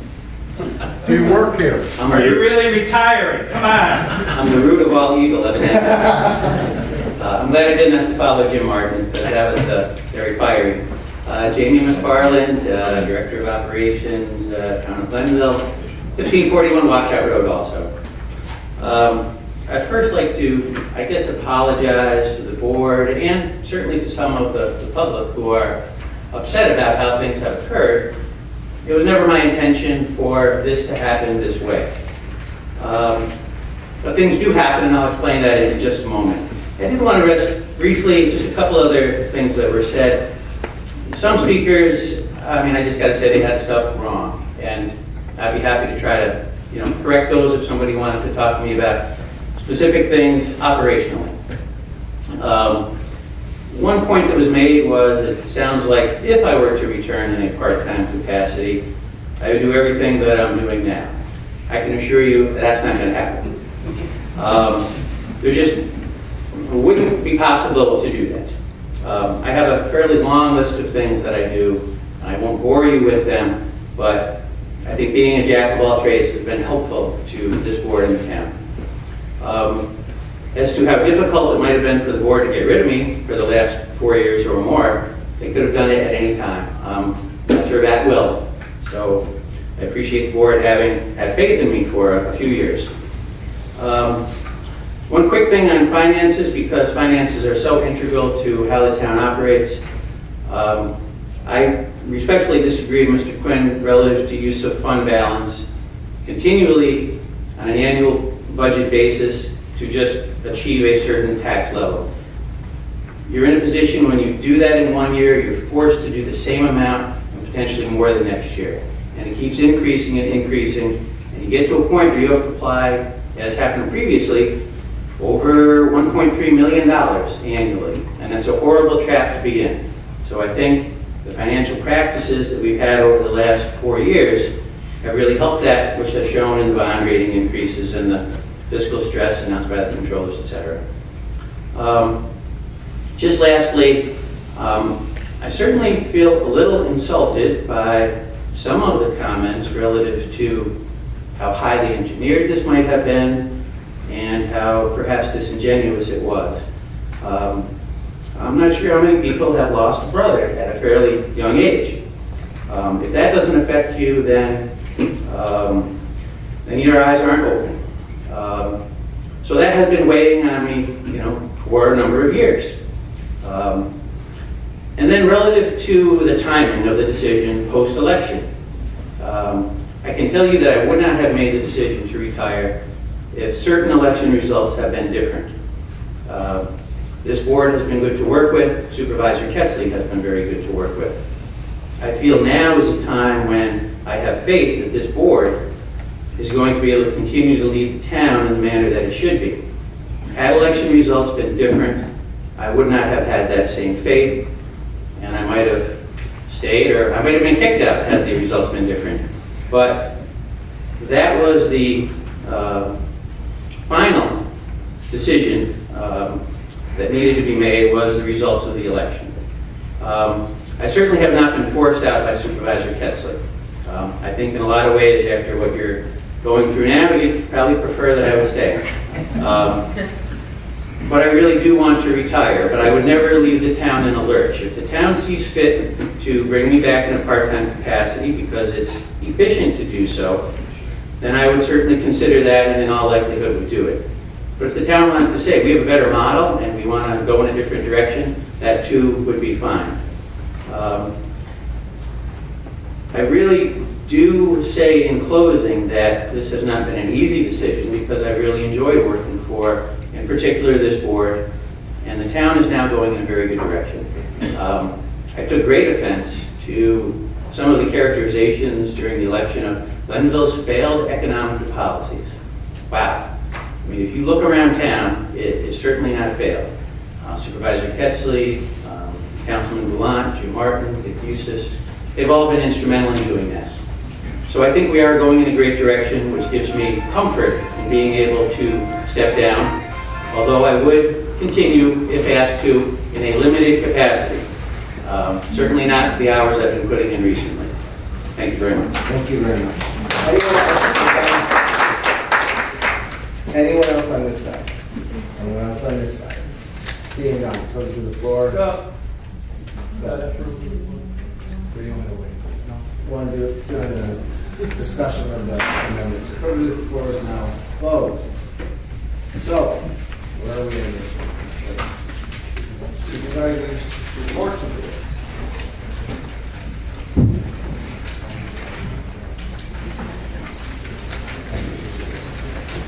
So I had a lengthy report to deliver, with a variety of different items on it.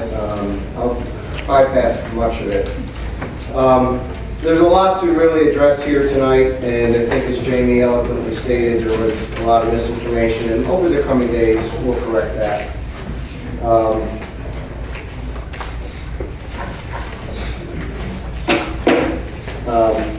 We'll correct a lot of that. I think we've already started to address the misinformation that's being handled out there. A lot of people have characterized this as a raise and wouldn't it be great, and you know, I sat and I listened to my integrity be called into question, and the service that I've given this town for the last 6 years, and my intentions be called into question from people that never met me, never talked to me for 1 minute, never understood what was on my mind and in my heart. There's a lot of things that I want to address tonight, and I think the first thing I want to do is just back up and address for the people, as I think Jamie started to, some of the personal nature that I think all of you on the board know that went into Jamie's decision. As I explained from the beginning, and one of the things I wanted to address right off the bat was that for anyone to say that they did not know this was my intention, this was the board's intention, did not pay attention over the past 4 years.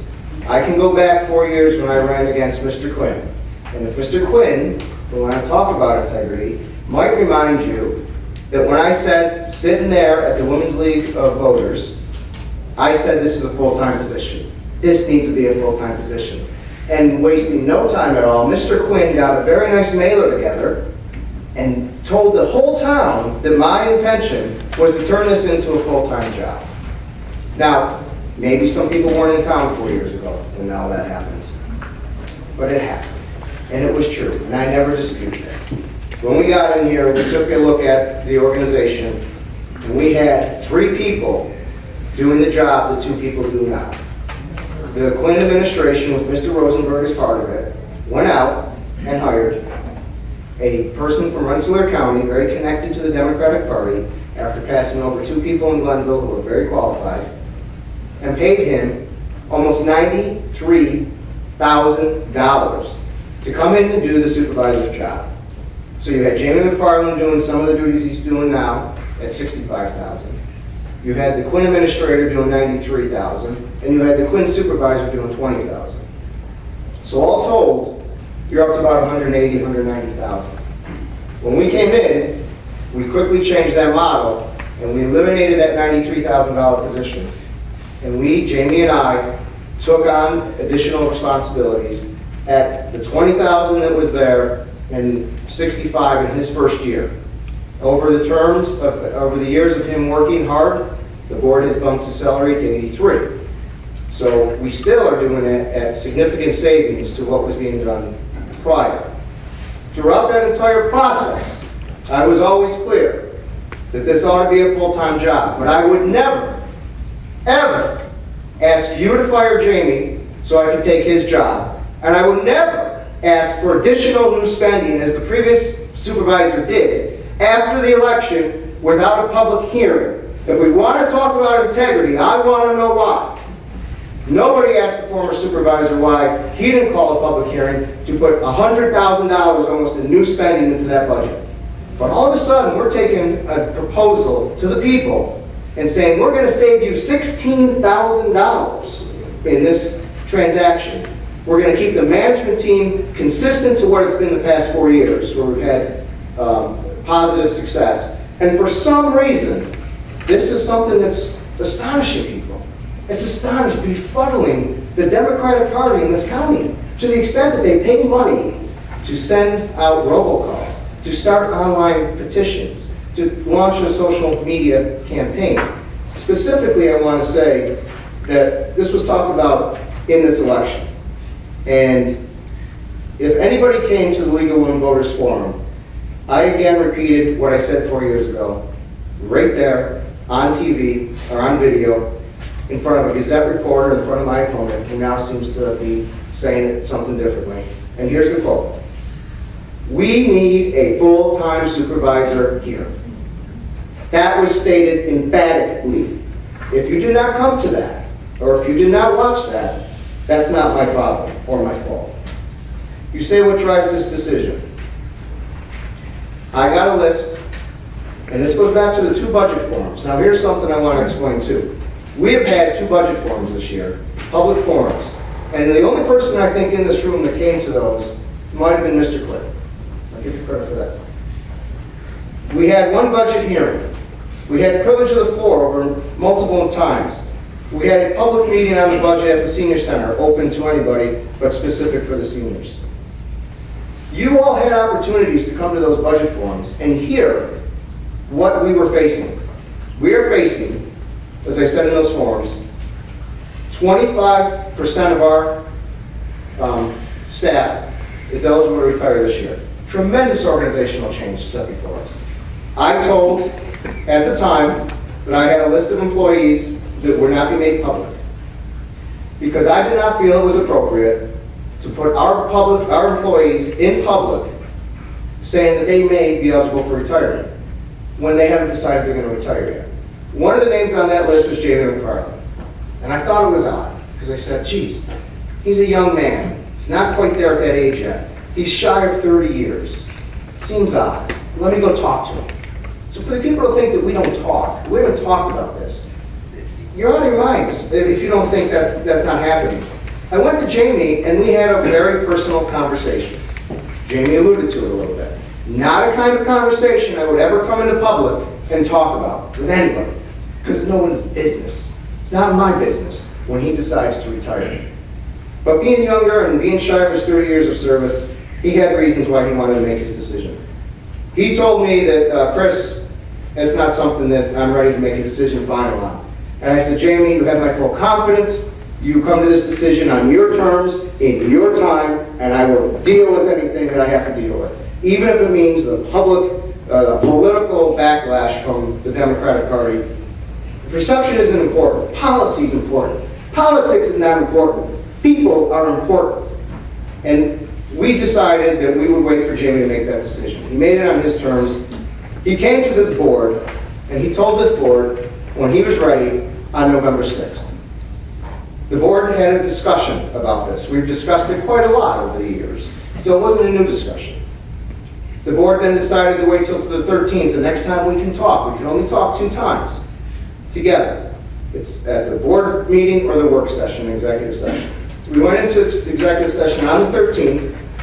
The board decided this is the way that we believe the best way for the town to go forward. It was a savings of $16,000, and it made sense. It kept the management team intact. The very next morning of the 14th, and our reporter here can confirm this, I called her. So early she wasn't even to work yet. And I said, Bethany, I really believe that the people of this town ought to know what's going on now that we can talk about it. We couldn't talk about it prior because the board was still working through it on executive sessions. And the Gazette ran the story. And people close to me said, wow, what are you going to do? You're just whipping up your opposition. I said, you know, that's not important to me. What's important to me is that we have a chance to talk about this. My previous opponent likes to talk about the Gazette article. Yeah, it didn't have anything in it. Clearly, we did talk about passing this tonight. We are going to pass the amendment tonight for the budget. But there was going to be a public hearing. For her to take credit for that is disingenuous. We always talked about that we wanted to make sure that people had a chance to weigh in on this. The merits of this make sense. So those were the things that I wanted to address most immediately. The other thing I want to address is we're getting tied up in this full-time or part-time, this pay, that pay. I was elected to this position. I was given this position by the people of this town.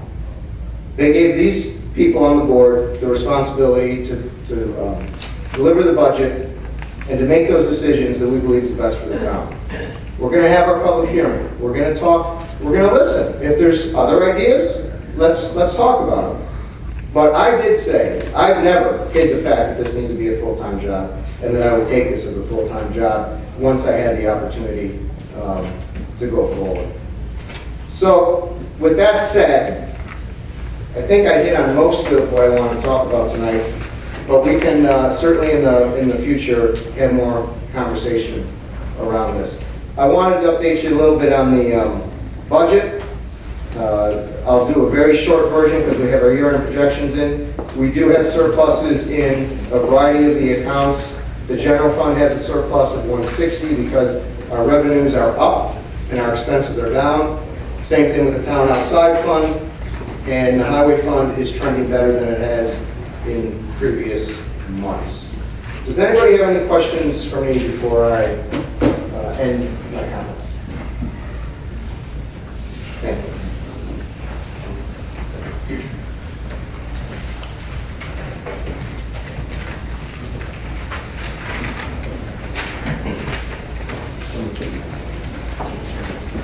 So now back to the, well, let's give the room time to clear out. If anyone wants to leave now to the time, well, we're going to take up the, you might want to be here for the budget amendment. Or not.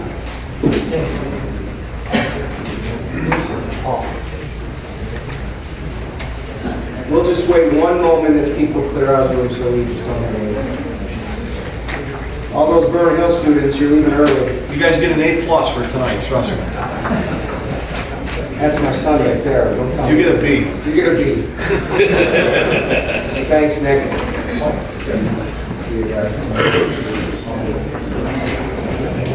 Okay.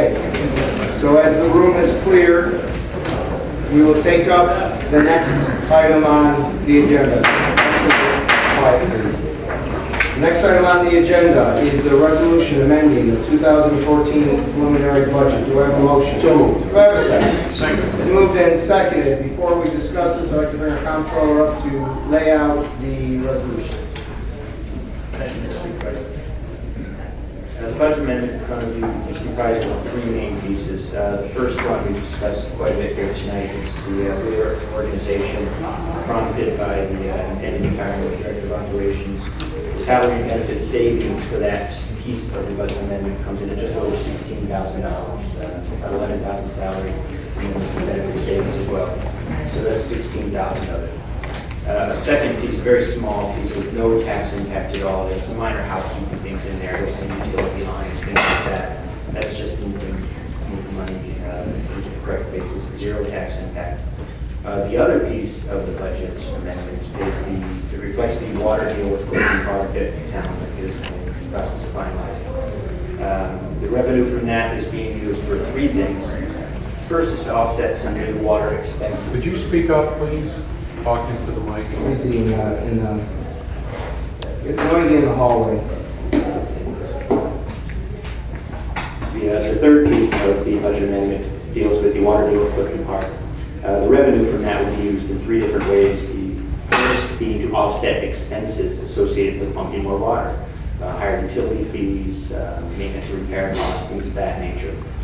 Some of the money is also being allocated toward contingency for the retirement payouts that we expect in 2014. As the supervisor alluded, we've got 20 potential retirements in 2014.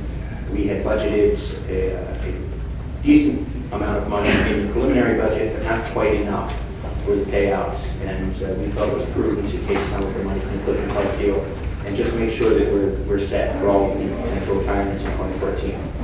The third and largest piece of the Clifton Park water revenue is being used to lower the amount of fund balance appropriation that we're using. When we lost Clifton Park as a water customer a few years ago, we relied more and more on tapping the water fund balance to basically plug that revenue hole, to the point where in 2013 and initially in 2014, we had $500,000 of fund balance that we were tapping in water fund. So instead of doing that, we're taking about $217,000 of the new revenues from Clifton Park and reducing that amount of fund balance use. So instead of taking $500,000 out of our water savings account, we're now able to use $280,000, which is still a little too much, but it's a much better use of money than everything else. All told, when we add everything all up, these amendments, we have a budgetary savings of about $16,148. It will reduce the 2014 budget levy increase to 1.40%. That will be the final adopted budget, which is well below our tax cap limit set by the state of New York. So 1.40% is our final number. Thank you. Is there any questions for Jason? Nice job. Okay. Thank you. Anyone have any questions, comments, or discussions on this? Seeing none, please call the roll. Councilman Goulart? Yes. Councilman Pedrovani? Yes. Councilman Ramichardt? Yes. Supervisor Kessler? Yes. Resolution passes. Next resolution, Resolution 8, adopting the 2014 preliminary budget as defined. Do I have a motion? So moved. Do I have a second? Second. Moved and, I'm sorry, as amended. As amended. It's 9. Yeah. So adopting it as amended.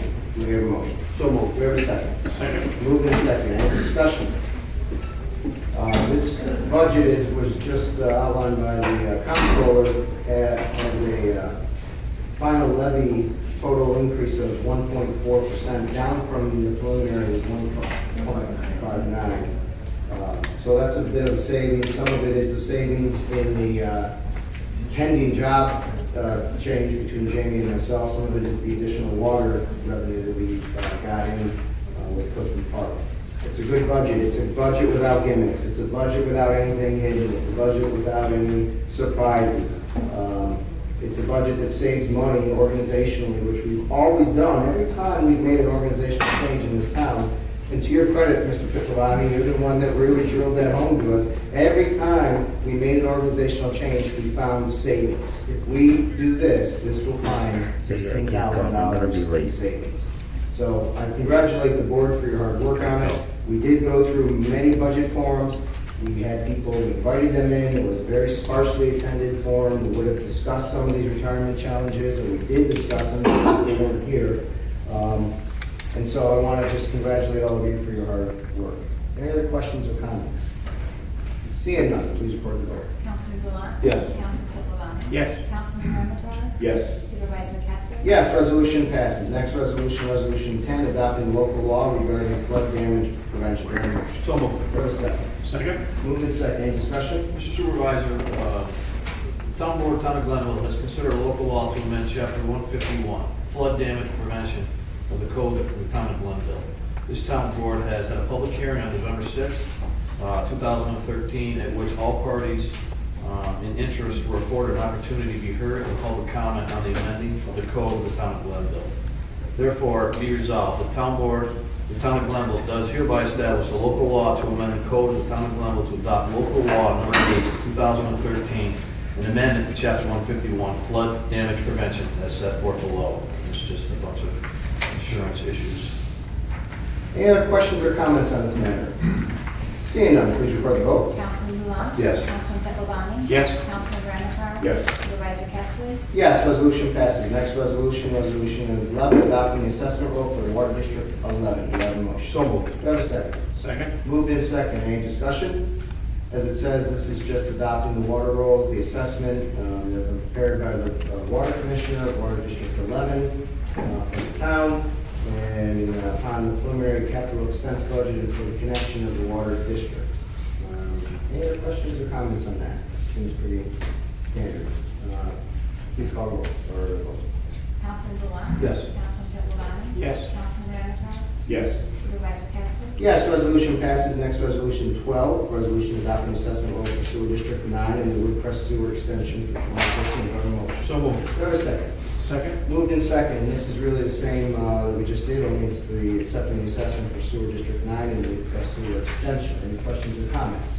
Seeing none, please record the vote. Councilman Delotte? Yes. Councilman Pettiboni? Yes. Councilman Ramnatar? Yes. Supervisor Capson? Yes, resolution passes. We have a couple more. Resolution 13, adopting the assessment roll for Acorn Drive Sewer District and the Woodhaven Sewer District Treatment Plant for 2014. Do I have a motion? So moved. Second. Second. Moved in second, same as we just said before. Any questions or comments? Seeing none, please record the vote. Councilman Delotte? Yes. Councilman Pettiboni? Yes. Councilman Ramnatar? Yes. Supervisor Capson? Yes, resolution passes. Next, resolution 14, adopting the assessment roll for the All-Cause Sewer District number 1 and the extension number 1 for the year 2014. Do I have a motion? So moved. Do I have a second? Second. Moved and seconded. As we discussed, adopting the assessment. Any questions or discussion?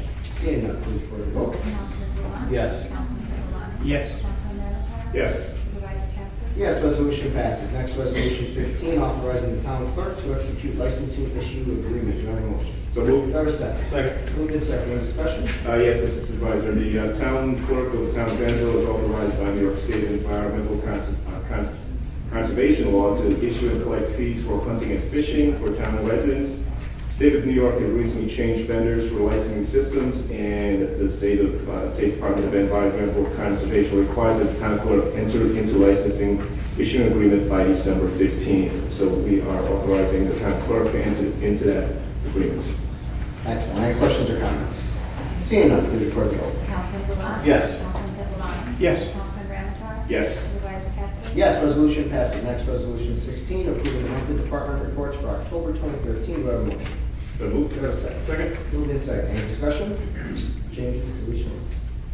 Seeing none, please record the vote. Councilman Delotte? Yes. Councilman Pettiboni? Yes. Councilman Ramnatar? Yes. Supervisor Capson? Yes, resolution passes.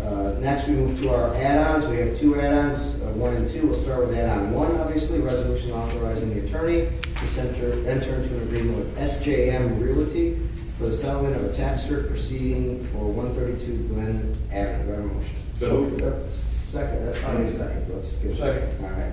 Moved and seconded. Any discussion? And probably calling the town attorney to just give a brief overview of the resolution. Generally, we have a 12-unit apartment building, 132 Glen Avenue, owned by SJM Realty.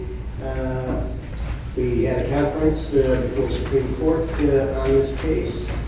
We previously had appraisals done on similar properties on Glen Avenue that were very similar, particularly 7 Glen Avenue, which is also a 12-unit apartment building, and found that there was a difference in the assessment of those properties. There were some slight differences in age between an older property than 7 Glen Avenue, but we were willing to settle this basically for assessed value, or full market value that was in line with that of the other newer property. And so we would recommend to the board that we settle this tax surcharge case. Thank you. Any questions or comments? Seeing none, please record the vote. Councilman Delotte? Yes. Councilman Pettiboni? Yes. Councilman Ramnatar? Yes. Supervisor Capson? Yes, resolution passes. Next resolution is add-on resolution 2. We're calling for a local law regarding, as I said earlier, Chapter 6 of the Town Code of the Town of Glenville regarding the supervisor and setting the salary of the town supervisor for calendar year 2014 to $83,000. Do I have a motion? So moved. Do I have a second? Second. Moved in second. Any discussion? I would like, we'll read the local law for the record, so everyone's clear. And then I do have a statement from Councilwoman Kwiatkowski, who was asked to be read into the record regarding this resolution. So the local law, new chapter, Chapter 6 of the Code of the Town of Glenville, Town Supervisor, hereby adopted to read as follows. The elective office of Town of Glenville Supervisor shall be considered a full-time position. Section 1. Section 2. The salary of Town Supervisor of 2014, the salary of the elected full-time supervisor for calendar year 2014 shall be fixed in the amount of $83,000 and thereafter shall be established by the Town Board in an annual budget process. The administration of the municipal government in New York State has become increasingly more complex due to the changes in laws, rules, and regulations at the federal and state levels. In recognition of these factors, the town has experimented with a full-time administrator and a full-time director of operations, each of whom were delegated administrative duties of the part-time supervisor and acted on his behalf at his direction. It is the sense of the town board that a full-time elected supervisor should be more directly responsive to the people and the town board. In addition, the town of Glenville has seen a period of strong growth and development, making a full-time leadership of the supervisor more imperative. It is further the sense of the town board that the savings of salaries and benefits would result from this more efficient form of government. The local law is adopted pursuant to the authority granted by the municipal home rule law and shall supersede any provision of town law which is inconsistent herewithin. Pursuant to section 27 and 24 of the municipal home rule law, this chapter shall be subject to the permissive referendum which shall be held at a special election no sooner than 60 days after submission of a valid petition to the town clerk and the determination of the validity by the town clerk. The local law shall take effect 45 days after the adoption by the town board unless a valid petition for permissive referendum is filed with the town clerk within such time that it shall only take effect upon approval of the electors of the town of Glenville. That is the resolution. Well, I'm sorry for calling for the public hearing. Any questions or comments on that? Let me read Gina's letter first, and if anyone has anything they want to weigh in on this issue, we can move to that. Gina was not able to be here today for medical reasons, and we wish her well, and we hope she's doing well. Her letter reads, "Good evening, Mr. Supervisor, fellow board members, and members of the public. I offer my sincere apologies for not joining you this evening. However, I am unable to attend due to recovering from recent surgery. I wanted to offer my comments and thoughts for the record. For the past 4 years, we as a board have learned to do more with less. We have cut non-mandated spending by $500,000. We have reorganized departmental staffing for more efficiency and been vigilant with your tax dollars. At this time, with all the growth that has happened and the growth that we are poised to experience, I feel that our town is at the point where we must transition to a full-time supervisor. I feel it will allow the supervisor the ability to focus solely on our town and its needs. It will allow a true hands-on approach to leadership. It just makes sense for Glenville. I'm aware of the concern regarding the timing of this proposal, and it's my understanding that the board this evening will be taking steps to address that concern. I have long believed in transparency in government. That being said, I am in full support of the actions my fellow board members are taking tonight. I would like to personally thank any and all residents that have attended this evening and spoken, whether it be in support or against our proposal. We cannot do our job without your input, and I am sorry to have missed this evening. If any resident shall have questions or concerns and they wish to share with me, I would be happy to listen. Please feel free to email me at my town email, Councilwoman Gina Wierzbowski. So that's for the record. Anyone else have anything they want to say? Mr. Goulart. Mr. Supervisor, I got a lot of emotion going through my body right now. I'm trying to compose myself, but I've worked my butt off for the last 7 months to try to better this community, and I lost. And I told my wife that I would go away. And transpired the last 5 days of the election and tonight has got me so upset and quite frankly so pissed off. I was called a racist, I was called a bigot, I was called a Nazi hater, I was called corporate welfare.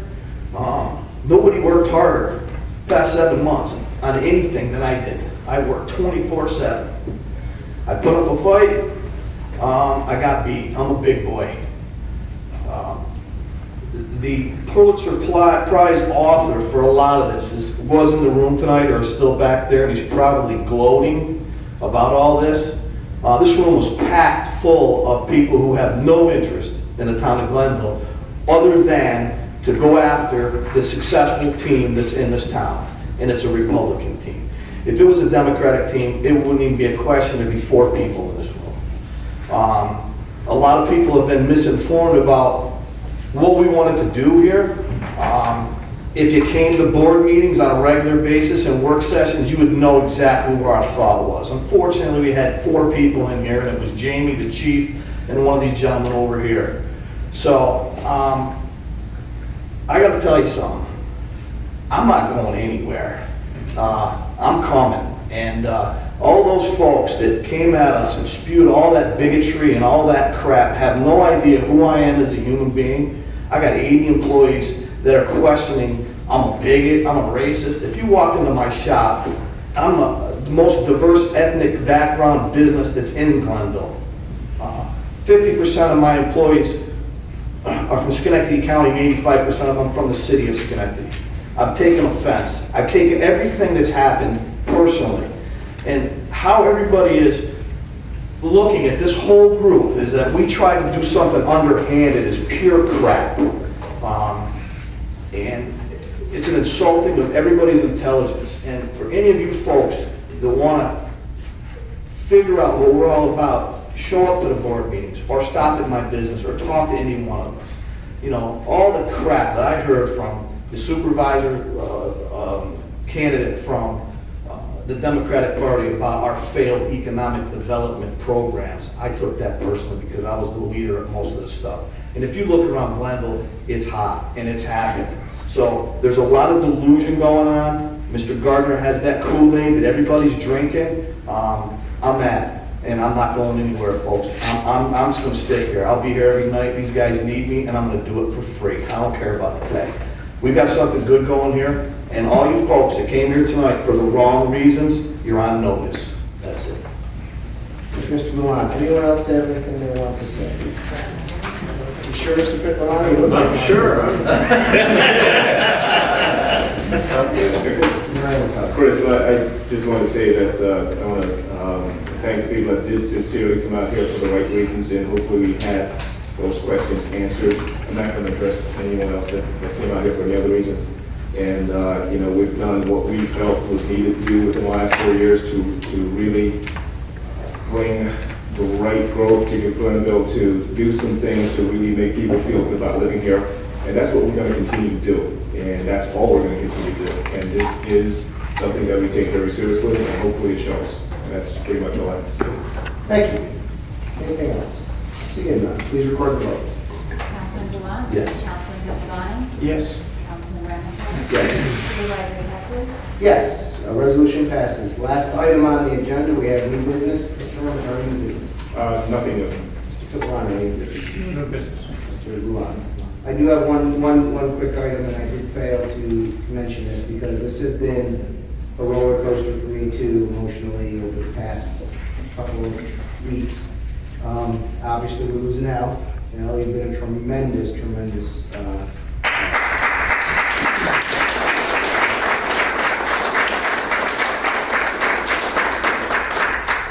leader in this town. I remember once at an economic development forum that we held, I talked about really, when you think about our economic development policies, it's kind of like a train. Everybody has a role to play. Some people are the engineers, some people, you know, grease up the tracks. Al, you're the steam in the engine. You're the steam in the engine. You will continue to be the steam in the engine, and we're going to miss you dearly. I joked with you in an email that we came to the board together as 2 very different people. If anyone's familiar with the Odd Couple, I'm Felix, and this is Oscar over here. We had some trouble in the beginning, I think, for a little bit, but I think we had during too. I think we grew to respect each other, to like each other, to call each other friends, and I'll always be there for you as well. And I wanted one more comment on Jimmy, because not only are we losing a good friend here with Al, we may apparently at some point be losing a good friend in Jamie, and not just a good friend, somebody that I've worked 6 years with and have relied on about every minute of those 6 years. I knew when I was on this board, you were the person that should have been running this town, not that administrator. As soon as we had the opportunity, we fixed that mistake, and we see all the benefit we got from it.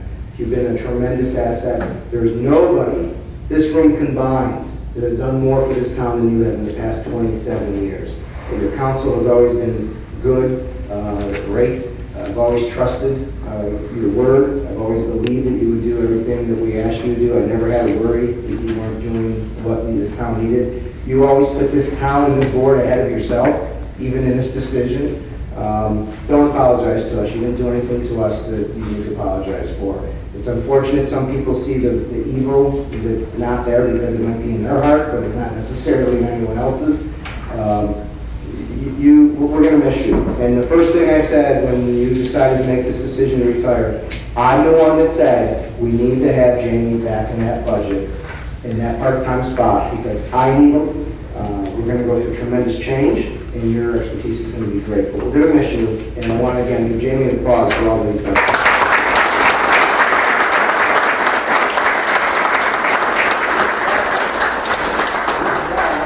A motion to adjourn? So moved. Second? Second. Moved in second. All in favor? Aye. Any opposed? We're adjourned.